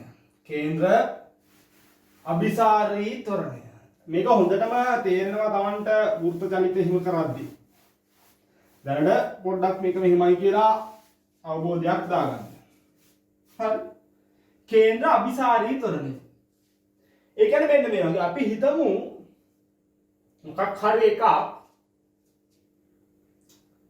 වෘත්තාකාර ගමන් මාර්ගයක චලනය වෙනවා කියලා. අපි හිතමු මේ වගේ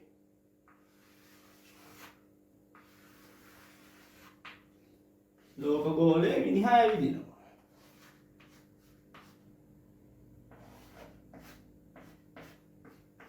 ඔහොම සිද්ධියක්. ඔහොම තියෙනවා. හරි. මෙන්න මේ වගේ වෘත්තාකාර ගමන් මාර්ගයක මොකක් හරි එකක් චලිත වෙනවා නම් සරලවම මේ රූප සටහන ගන්නම් ඊළඟට මම ඒ අදාළ ලක්ෂයක ප්‍රවේගය හැම වෙලේම මේ ස්පර්ශකයක දිශාවෙන් තියෙන්නේ. හැම වෙලේම ස්පර්ශීය ප්‍රවේගය කිව්වේ ඕකයි. හරි. මෙයාගේ සලකන ලද ස්ථානික ප්‍රවේගයේ දිශාව වෙන්නේ ස්පර්ශීය ප්‍රවේගය. ස්පර්ශකයේ දිශාව. මෙතන සැලකුවොත් මෙහෙට. මෙහෙම සැලකුවොත් මෙහෙට. මේක කැරකෙන්නේ මෙහෙට නම් මෙහෙට. හැම වෙලේම මේ වගේ වස්තුවක ප්‍රවේගය ස්පර්ශකයේ දිශාව. ස්පර්ශීය ප්‍රවේගය. එතකොට මේ ත්වරණය කොහෙද තියෙන්නේ? මෙතනදී මේ කේන්ද්‍ර අභිසාරී ත්වරණය කියන එක පටලව ගන්න එපා තමයි. හරි. ඒ කියන්නේ මෙන්න මේ වගේ දෙයක්. දැන් නිකන් හිතන්න මොකක් හරි එකක් පන්තුවක ගැට ගහලා කරකෝ ඉන්නකොට එක පාරකටම ඔය තන්තුව කැපුවොත් මූ චලිත වෙන්නේ කොහෙද? ඉවතට. මෙයා මෙන්න මෙහෙම රවුමට කැරකි ඉද්දී ඉවතට චලිත නොවුනේ මෙන්න මේ පැත්තට ක්‍රියාත්මක වෙලා බලයක්. ස්කන්ධයක් තියෙනවා බලයක් තියෙනවා නම් මේ පැත්තට ත්වරණයක් ක්‍රියාත්මක වෙලා තියෙනවා. ඒකට තමයි අපි කියන්නේ දරුවෝ කේන්ද්‍ර අභිසාරී ත්වරණය කියලා. හරි. එහෙනම් උන්නෝකට තමයි අපි කියන්නේ මෙන්න මේ වගේ එකක් මෙහෙම තියෙද්දි මේ පැත්තට ත්වරණයක් ක්‍රියාත්මක වෙනවා. ඒක තමයි කේන්ද්‍ර අභිසාරී ත්වරණය කියලා කියන්නේ. මෙන්න මේ කේන්ද්‍ර අභිසාරී ත්වරණය මෙන්න මේ සමීකරණයෙන් ලැබෙනවා. මේක මතක තියාගන්න. b වර්ගයට මේකේ ඔප්පු කිරීම සහ බලය සම්බන්ධ යෙදීම් අර කරකවද්දී ගලී තන්තු කැඩෙනේවා වතුර බාල්දි වල දාලා වතුර වැටෙන්නේ නැතුව කරකෝනේවා හරි ලස්සන යෙදීම් තියෙනවා. ඒවා වෘත්ත චලිතයත් එක්ක ඉදිරියට ලස්සනට සාකච්ඡා කරනවා. හරි. එහෙනම් මෙතනදී කේන්ද්‍ර අභිසාරී ත්වරණය කියන්නේ මෙන්න මේ වගේ වස්තුවක චලිතයක් සිද්ධ වෙද්දී හැම වෙලේම ප්‍රවේගය ස්පර්ශකයේ දිශාව.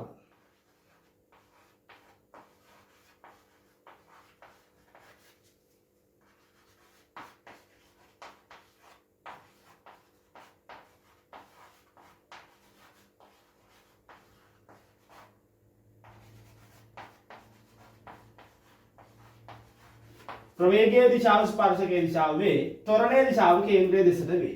ඒක තමයි මේ. මෙන්න මේකට අපි කියනවා කේන්ද්‍ර අභිසාරී ත්වරණය.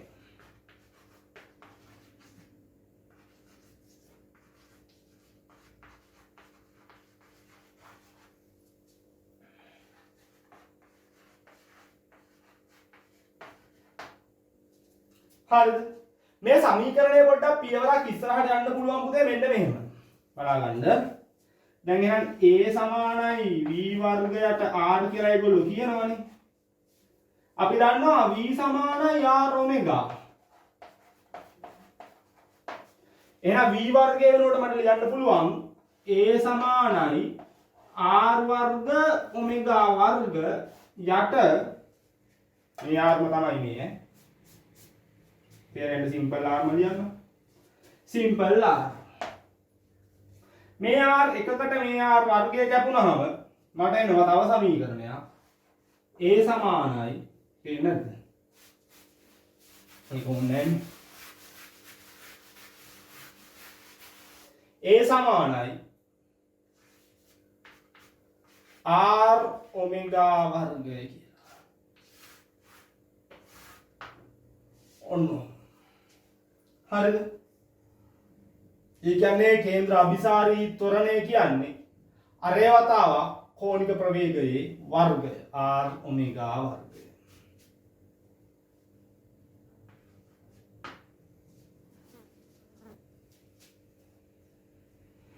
හරි. ස්පර්ශීය ත්වරණය a සමානයි r අල්ෆා වටලව ගන්න එපා. හරි. මේ කේන්ද්‍රයේ දෙසටක් ත්වරණයක් ඇති වෙනවා. මේ ක්‍රියාත්මක වෙන බලයෙන්. හරි. නිකම් මම හිතුවොත් මේක ඉස්සරහට ඕනේ. මෙයාගේ ස්කන්ධය m කියලා. ත්වරණය මේ පැත්තට නම් මේ පැත්තේ ක්‍රියාත්මක වන බලය F කියලා ගත්තොත් F සමානයි MA දාන්න පුළුවන් මට කේන්ද්‍රය දෙසට. දැම්මොත් F සමානයි ස්කන්ධය M A කියන්නේ R ඔමෙගා වර්ගය. හරි F සමානයි MR ඔමෙගා වර්ගය. ඔහොම තවන්ට කැමති නම් ලියන්න පුළුවන්. එහෙම නැත්නම් F සමානයි M A කිව්වේ v වර්ග බෙදී මාර්ගය v වර්ග යට r. ඔය දෙකම පාවිච්චි කරන්න පුළුවන්. එහෙනම් මේ බලයට අපි කියනවා කේන්ද්‍ර අභිසාරී බලය. ඇයි ස්කන්ධයක් තියෙනවා නම් යම් කිසි පැත්තකට ත්වරණයක් ඇති වෙනවා නම් එතනදී අනිවාර්යෙන් F සමානයි M A ක්‍රියාත්මක වෙනවා. හරි. මේ केंद्र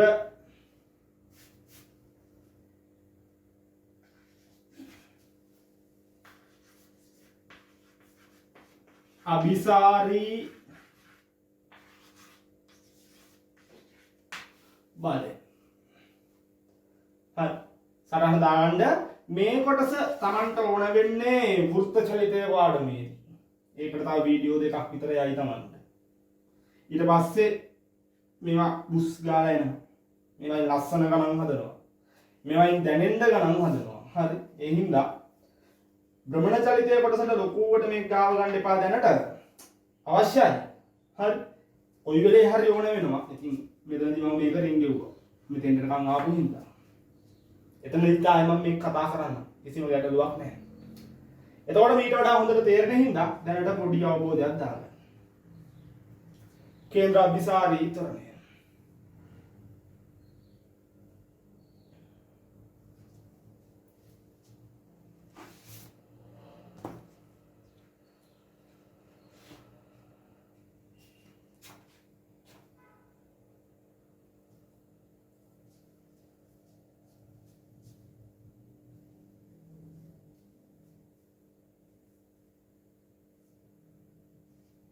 हरिद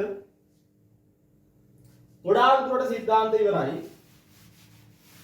තව අපිට කතා කරන්න තියෙනවා භ්‍රමණ අවස්ථිතිය එහෙම නැත්නම් අවස්ථිති ගූර්ණය කියලා එකක්. අවස්ථිති ගූර්ණය. හරිනේ ලියාගත්තානේ.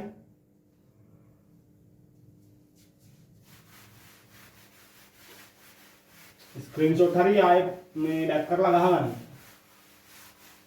නෝට් එක නියමයට හදාගන්න. අන්තිම ගිහිල්ලා පොත් පුරවන්න එපා. Taman පුළුවන් තරම් අතින් ලියන්න. මැනුවල් කරන තරමට පුළුවන්.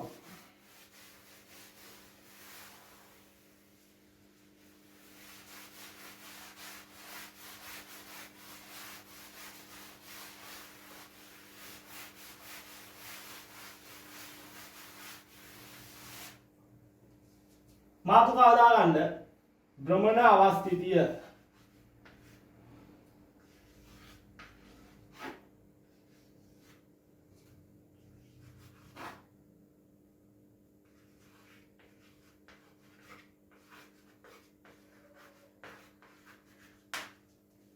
එහෙම නැත්නම් අවස්ථිති ගූර්ණය.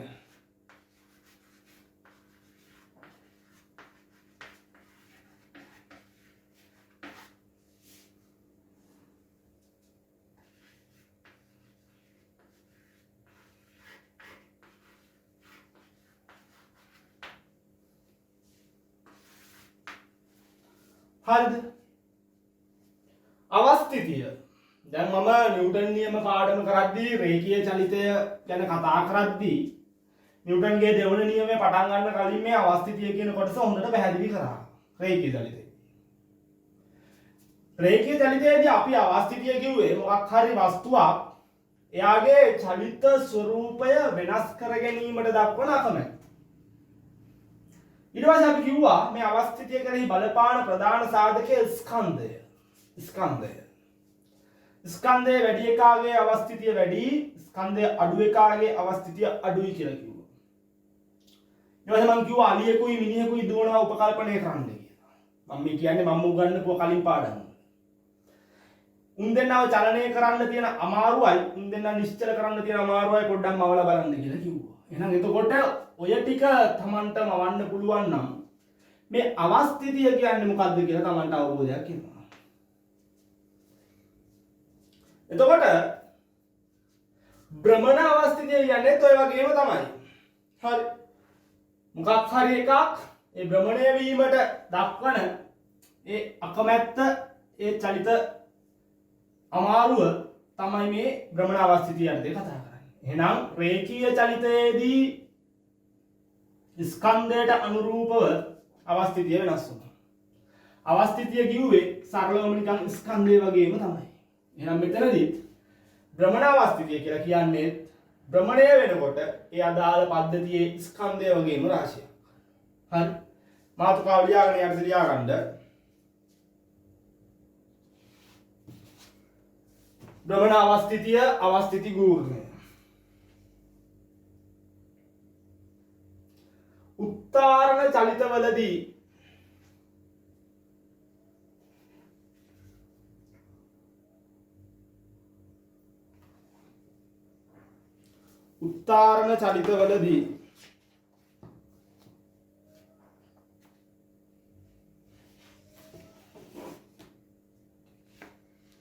ස්කන්ධය ලෙස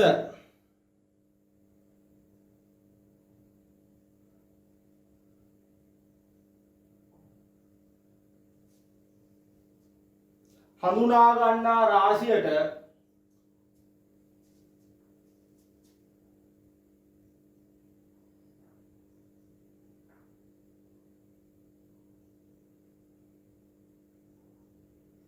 භ්‍රමණ චලිතයේදී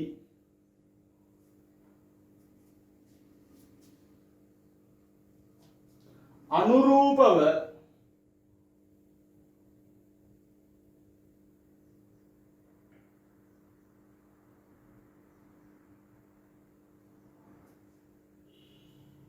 අවස්ථිති ගූර්ණය හඳුනාගත යුතුය. අවස්ථිති ගූර්ණය හඳුනාගත යුතුය.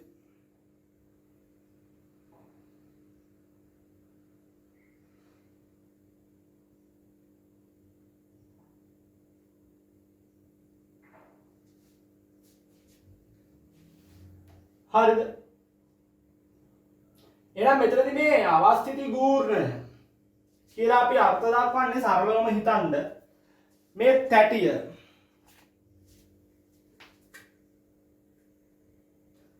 මේව භ්‍රමණය කරනවා.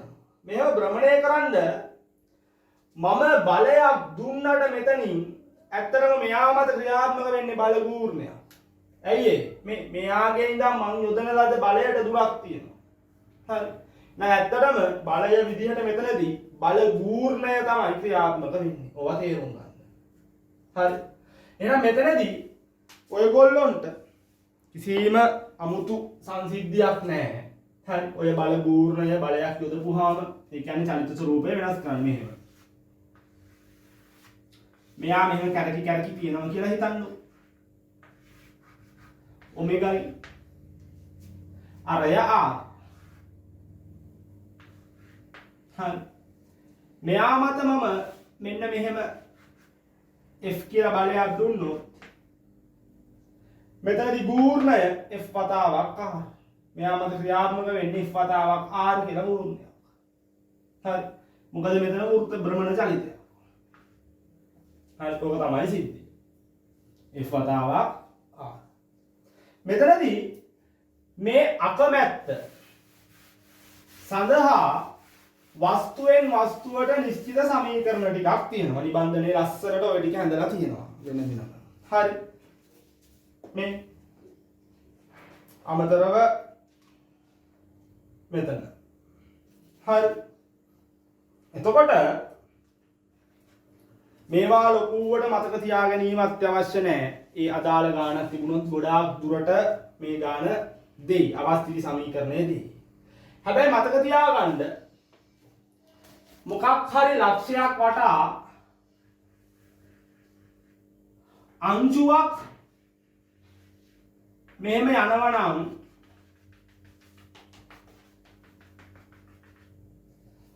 මෙයාගේ අරය R නම් රවුම ඇද ගහලා රවුමක් කෑමේ මෙයාගේ ස්කන්ධය M නම් සරලවම අවස්ථිතිය සමානයි mr වර්ග කියන සමීකරණයෙන් ලැබෙනවා කියලා මතක තියාගන්න. I සමානයි mr වර්ගය. ස්කන්ධය වැඩි කිරීම r වර්ගය. හරි. ඔය විදිහටම සරලව නිකන් හිතන්න මෙන්න මෙහෙම පද්ධතියක් තියෙනවා කියලා. O කියලා ලක්ෂයකට R1 දුරකින් M1 R2 දුරකින් M2 R3 දුරකින් M3 මෙතන පද්ධතියේම අවස්ථිති ගූර්ණය ගැලුවොත් හරි සිග්මා I අපිට ලියන්න පුළුවන් වෙන වෙනම මෙයාලගේ අවස්ථිති ගූර්ණවල එකතුව. ඒක අපි කෙටි කරලා ලියනවා සිග්මා I සිග්මා I කියන්නේ M R වර්ග. ඒ කියන්නේ M3 R3 වර්ගය M1 R1 වර්ගය M2 R2 වර්ගය. ඔන්න ඔහොම අවස්ථිති ගූර්ණ චලිතයට දක්වන අකමැත්ත ඉදිරිපත් කරනවා. හරි. සිග්මා I සමානයි සිග්මා mr වර්ගය සමීකරණය. හරි. ඔක සරලව මතක තියාගන්න. හරි. ඊට පස්සේ වස්තු කිහිපයක අවස්ථිති ගූර්ණය කියලා නිබන්ධනයේ ඔයගොල්ලොන්ට දීලා තියෙනවා. ඒ කියන්නේ භ්‍රමණ අක්ෂය පිහිටන තැන අනුව එයාව චලනය කරන්න ලේසි සහ අමාරුයි. ඒක අපි බලමුකෝ. හරි. භ්‍රමණ අවස්ථිතිය අවස්ථිති ගූර්ණය කියලා මේක ලියා ගන්න ඕනේ.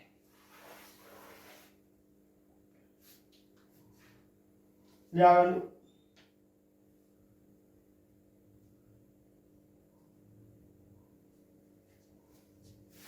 හරි. දැන් හොඳටම කරන් යනවා මේක. ඔයගොල්ලෝ අපේ පන්තියට සහභාගී වෙන්න කැමති නම් හරි. ඒ අදාළ අංකවලට කෙටි පණිවිඩයක් එවන්න. තමන්ට විස්තර ලබා ගන්න තියෙනවා නම් ඒ අදාළ විස්තර ඉල්ලලා කෙටි පණිවිඩයක් එවන්න. සරලවම නිබන්ධන තමන්ට ගෙදරටම ගෙන්වා ගන්න පුළුවන්. හරි. ඒ උපදේශ පිළිපදින්න හොඳටම ඒ අදාළ මාසික ගාස්තු වලට යටත්ව වැඩේ කරගෙන යනවා. තමම උපකල්පනය කරන්න තමන්ගේ ඔන්ලයින් පන්තියට වඩා මේක ඵලදායීද නැද්ද? යාළුවා යනවට පන්ති යන්න එපා. අරයා කියනවට පන්ති යන්න එපා. තමන්ට තේරෙන පන්තියකට යන්න. මං හිතනවා උපරිමයෙන් තමන්ට මම මේ කියලා දීපු සිද්ධාන්ත තේරුණා කියලා. මේ තේරෙන්නේ නැත්නම් තේරෙන්නේ නෑම තමයි. හරි. එහෙනම් අපි ප්‍රසිද්ධම නෙමෙයි. හැබැයි අපි හොඳම කියලා අපිට වග කියන්න පුළුවන්. ඔහොම තමයි භ්‍රමණ අවස්ථිතිය කියන්නේ. භ්‍රමණය වීමට දක්වන අකමැත්ත. අකමැත්ත මෙන්න මේ සමීකරණ වලින් ලැබෙනවා. I. ඊට පස්සේ මෙන්න මේ වගේ. එකම වස්තුවක් හෝ එහෙමත් නැත්නම් එකම වස්තුවක් ගමු. ඒක හොඳම උදාහරණේ දණ්ඩ. හරිද? ඇත්තටම මෙයා දැන් මෙතන මෙයාගේ භ්‍රමණාක්ෂය තියෙන පුතේ මෙතනනේ. මෙතන තියෙද්දි මෙයා චලිතයක් කරන්න හදනවා නම් දක්වන අකමැත්තයි මෙයා මැද්දෙන් තියෙද්දි මෙයා චලිත වෙන්න දක්වන අකමැත්තයි එකිනෙකට වෙනස්. තමන්ට තේරෙන්න ඕනේ. කරලා බලන්න. හරිද? ඒ කියන්නේ මේ භ්‍රමණ අක්ෂයට සාපේක්ෂව දැන් මේ අංශුවන්නේ අපි සැලකුවේ මේ දැන් අර පොඩ්ඩක් මතක් කරගන්න i සමානයි mr වර්ග කියන්නේ හරි mr වර්ග කියන්නේ අංශුවක අවස්ථිතිය. මේක අංශු බර ගානක් තියෙනවා ඒකයි සිග්මා i සමානයි සිග්මා mr වර්ගය කියලා කිව්වේ. ඕකත් වෙනස් වෙනවා මේ භ්‍රමණ අක්ෂය වෙනස් වෙද්දී. ඒ කියන්නේ අපිට දැන් සංඛ්‍යාත්මකව අපි දන්නේ අපිට අතට හරි ප්‍රායෝගිකව අපිට අත්දකින්න පුළුවන් මෙයාව ලේසියෙන් කරකවන්න පුළුවන්ද මෙයාව කරකවන්න සාපේක්ෂව අමාරුද කියලා. හරි බලයක් යොදන්න. එහෙනම් මෙන්න මේ භ්‍රමණාක්ෂය වෙනස් වෙද්දී අවස්ථිති ගුණය වෙනස් වෙනවා. ඒ හින්දා මෙව මේ ගණිතමය සංකල්ප වලින් ඉදිරිපත් කරන සමීකරණ Tamanට ගොඩනැගී නැහැ. ඒ තාක්ෂණ වේදයේ ලොකු අමාරු සිද්ධාන්ත නෑ පුතේ 80%ක් විතරම තියෙන O level පොතේ අප්ඩේට් එකක් නේ. හරි ඒ හින්දා මෙතනදී මෙන්න මේ ටික සරලව අපි සිද්ධාන්ත ටික ඔයගොල්ලන්ට කියනවා. එතනින් එහාට කරන්න දෙයක් නෑ මොකද බුද්ධි මට්ටම සහ අපේ විෂය නිර්දේශවල අනුරූපව ඔප්පු කිරීම වලට අපිට යන්න බෑ. හරි. එහෙනම් මෙතනදී මුලින්ම කෙටි මාතෘකාවක් දාගන්න වස්තු කිහිපයක අවස්ථිති ගූර්ණ. වස්තු කිහිපයක අවස්ථිති ගූර්ණ.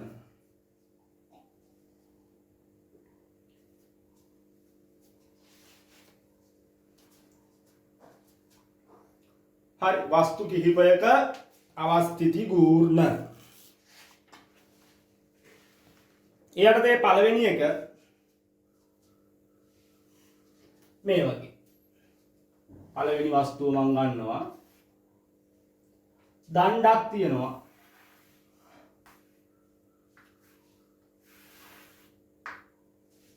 හරි. මේ දණ්ඩේ දිග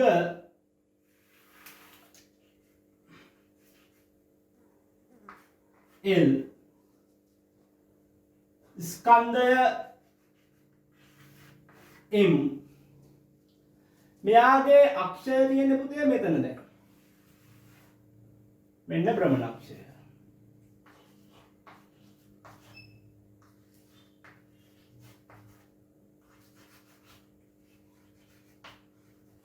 හරි භ්‍රමණ අක්ෂය මේක හරි මේ සිද්ධිය කෙරුවෙම තියෙන එක. හරි මෙන්න මේ වගේ වෙලාවට අවස්ථිති ගූර්ණය i සමානයි 3න් 1යි ස්කන්ධේ වතාවක් දණ්ඩේ දිගේ වර්ගයෙන් ලැබෙනවා කියලා කියනවා. i සමානයි 3න් 1යි ml වර්ගය. හරිද? ඊළඟට දෙවෙනි එක. ඕම මාත් එක්කම සටහන් ලියලා යන්න. මේක ඇති තර්කයක් නෑ. ඒ අදාළ ගණිතයේ විෂයන් හදාරනවා නම් ඒවා සංකීර්ණව තියෙනවා. ඉතින් අපි අපේ මට්ටම තේරුම් ගන්නත් එපා පුතේ. අපි සාපේක්ෂව පොඩ්ඩක් අඩුයි. විෂය නිර්දේශයේ ගැඹුරටම යන්නේ නැහැ. හරි. දෙවෙනි එක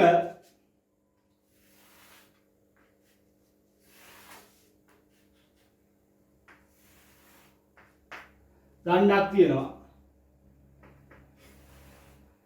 භ්‍රමණ අක්ෂය තියෙන්නේ මෙතන.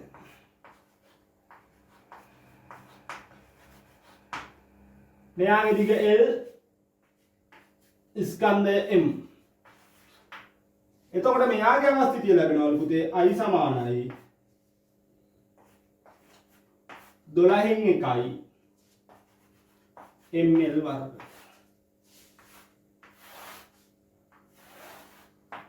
ඔන්න දෙවෙනි එක. හරිද?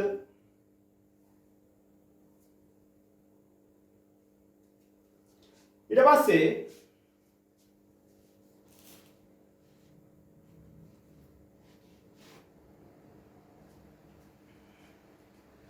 තැටියක රෝම ඉලක්කම් 2 හරි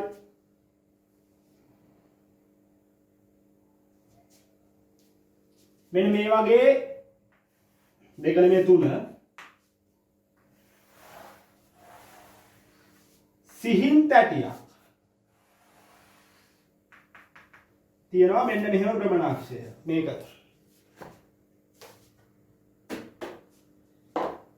හරි මෙයාගේ අරය R ස්කන්ධය M එහෙම වෙනකොට මෙයාගේ අවස්ථිති ගුණය ලැබෙනවලු පුතේ I සමානයි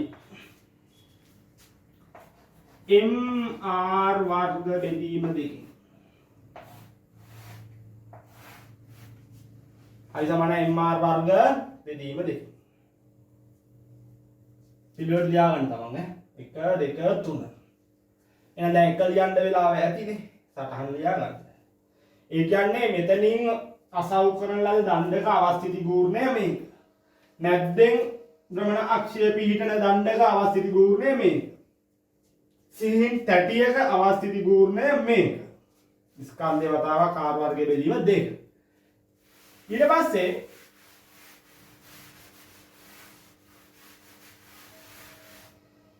හතර ඔය විදිහටම සිලින්ඩරයක් තිබුණා කියලා හිතන්න.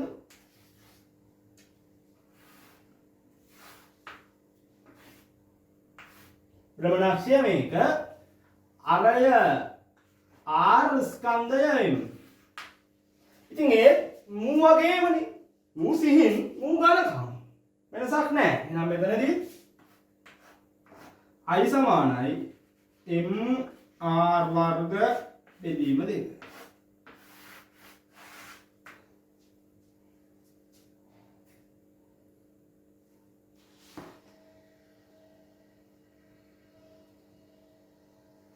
හරිද? 4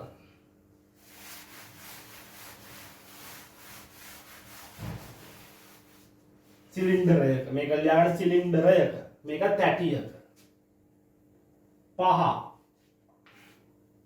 අපිට කතා කරන්න තියෙන්නේ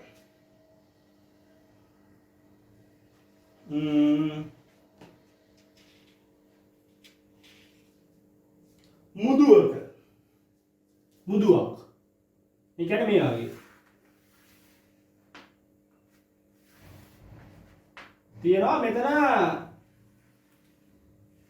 කුහරයි මුදුවක්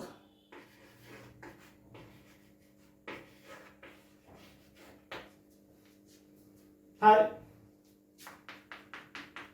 එහෙනම් අරය R ස්කන්ධය M නම් මෙතන I සමානයි mr වර්ගය දරු අවස්ථිති ගූර්ණය මේ සමීකරණයෙන් ලැබෙනවා මුදුවක්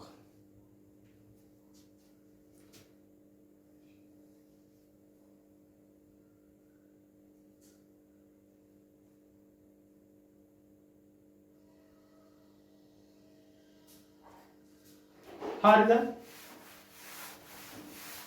ඊට පස්සේ අපිට ගෝලය කියන එක කතා කරන්න තියෙනවා ගෝලය ගැන කතා කරද්දී පුතේ අපි අවස්ථා දෙකක් යටතේ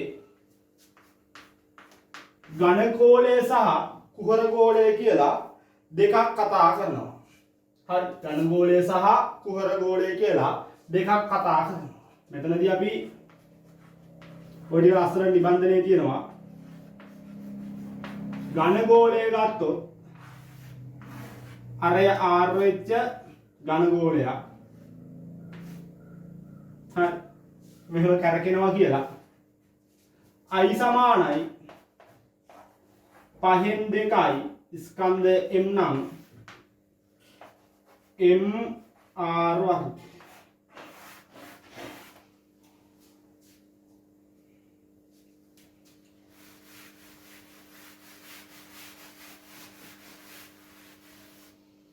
ඊට පස්සේ කුහර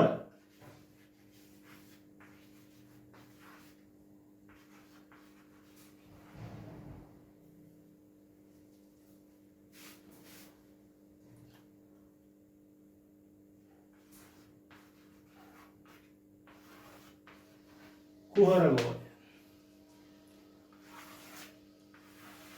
කුහරගෝලයේ අවස්ථිති ගූර්ණය අර R ස්කන්ධය m නම් I සමානයි 3/2යි mr වර්ගය. හරි. ඔය ටික ඉතින් Tamanට පුළුවන් නම් මතක තියාගන්න. හරි ටියුට් එකේ ලස්සනට ඔය ටික ඔක්කොම තියෙනවා නේ. හරි. ගණන් හදන්න තියෙන්නේ.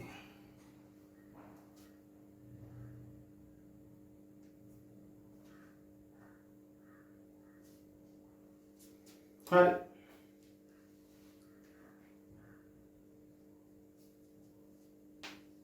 මෙතනදී ටියුට් එකේ ඝන ගෝලයක අගය 3/2යි කියලා ටයිප් වෙලා තියෙන්නේ. ඒක ප්‍රින්ටිං මිස්ටේක් එකක්. ඒක 5/2 අක්ෂර ගන්න ඕනේ. හරි. එහෙනම් ගොඩාක් දුරට හරි. ඊට පස්සේ අවස්ථිති ගූර්ණයෙන් පස්සේ අපිට ඉතාමත් හොඳ ගැටලු ටිකක් නිබන්ධනයේ තියෙනවා. ඊට අමතරව තව අපිට කතා කරන්න ඕනි භ්‍රමණය වන වස්තුවක් මත ක්‍රියාත්මක වන ව්‍යාවර්තය සහ භ්‍රමණය වන වස්තුවක චාලක ශක්තිය. ව්‍යාවර්තය සහ චාලක ශක්තිය. මේ දෙක ඊළඟ වීඩියෝ එකෙන් ප්‍රශ්නත් එක්ක ප්‍රශ්න වලට කලින් ෆ්‍රෙෂ් පිට මම කතා කරන්න බලාපොරොත්තු වෙනවා. හරි. ඒ දෙක කතා කරලා තමයි භ්‍රමණ ජනිතයේ ප්‍රශ්න සාකච්ඡා කරන්නේ. එහෙනම් ඊළඟ වීඩියෝ එක සම්පූර්ණයෙන්ම ගැටලු සාකච්ඡාවක් තියෙන්නේ. පැය දෙකමාරක 3ක ගැටලු සාකච්ඡාවක් Tamanට ලැබෙනවා. හරි.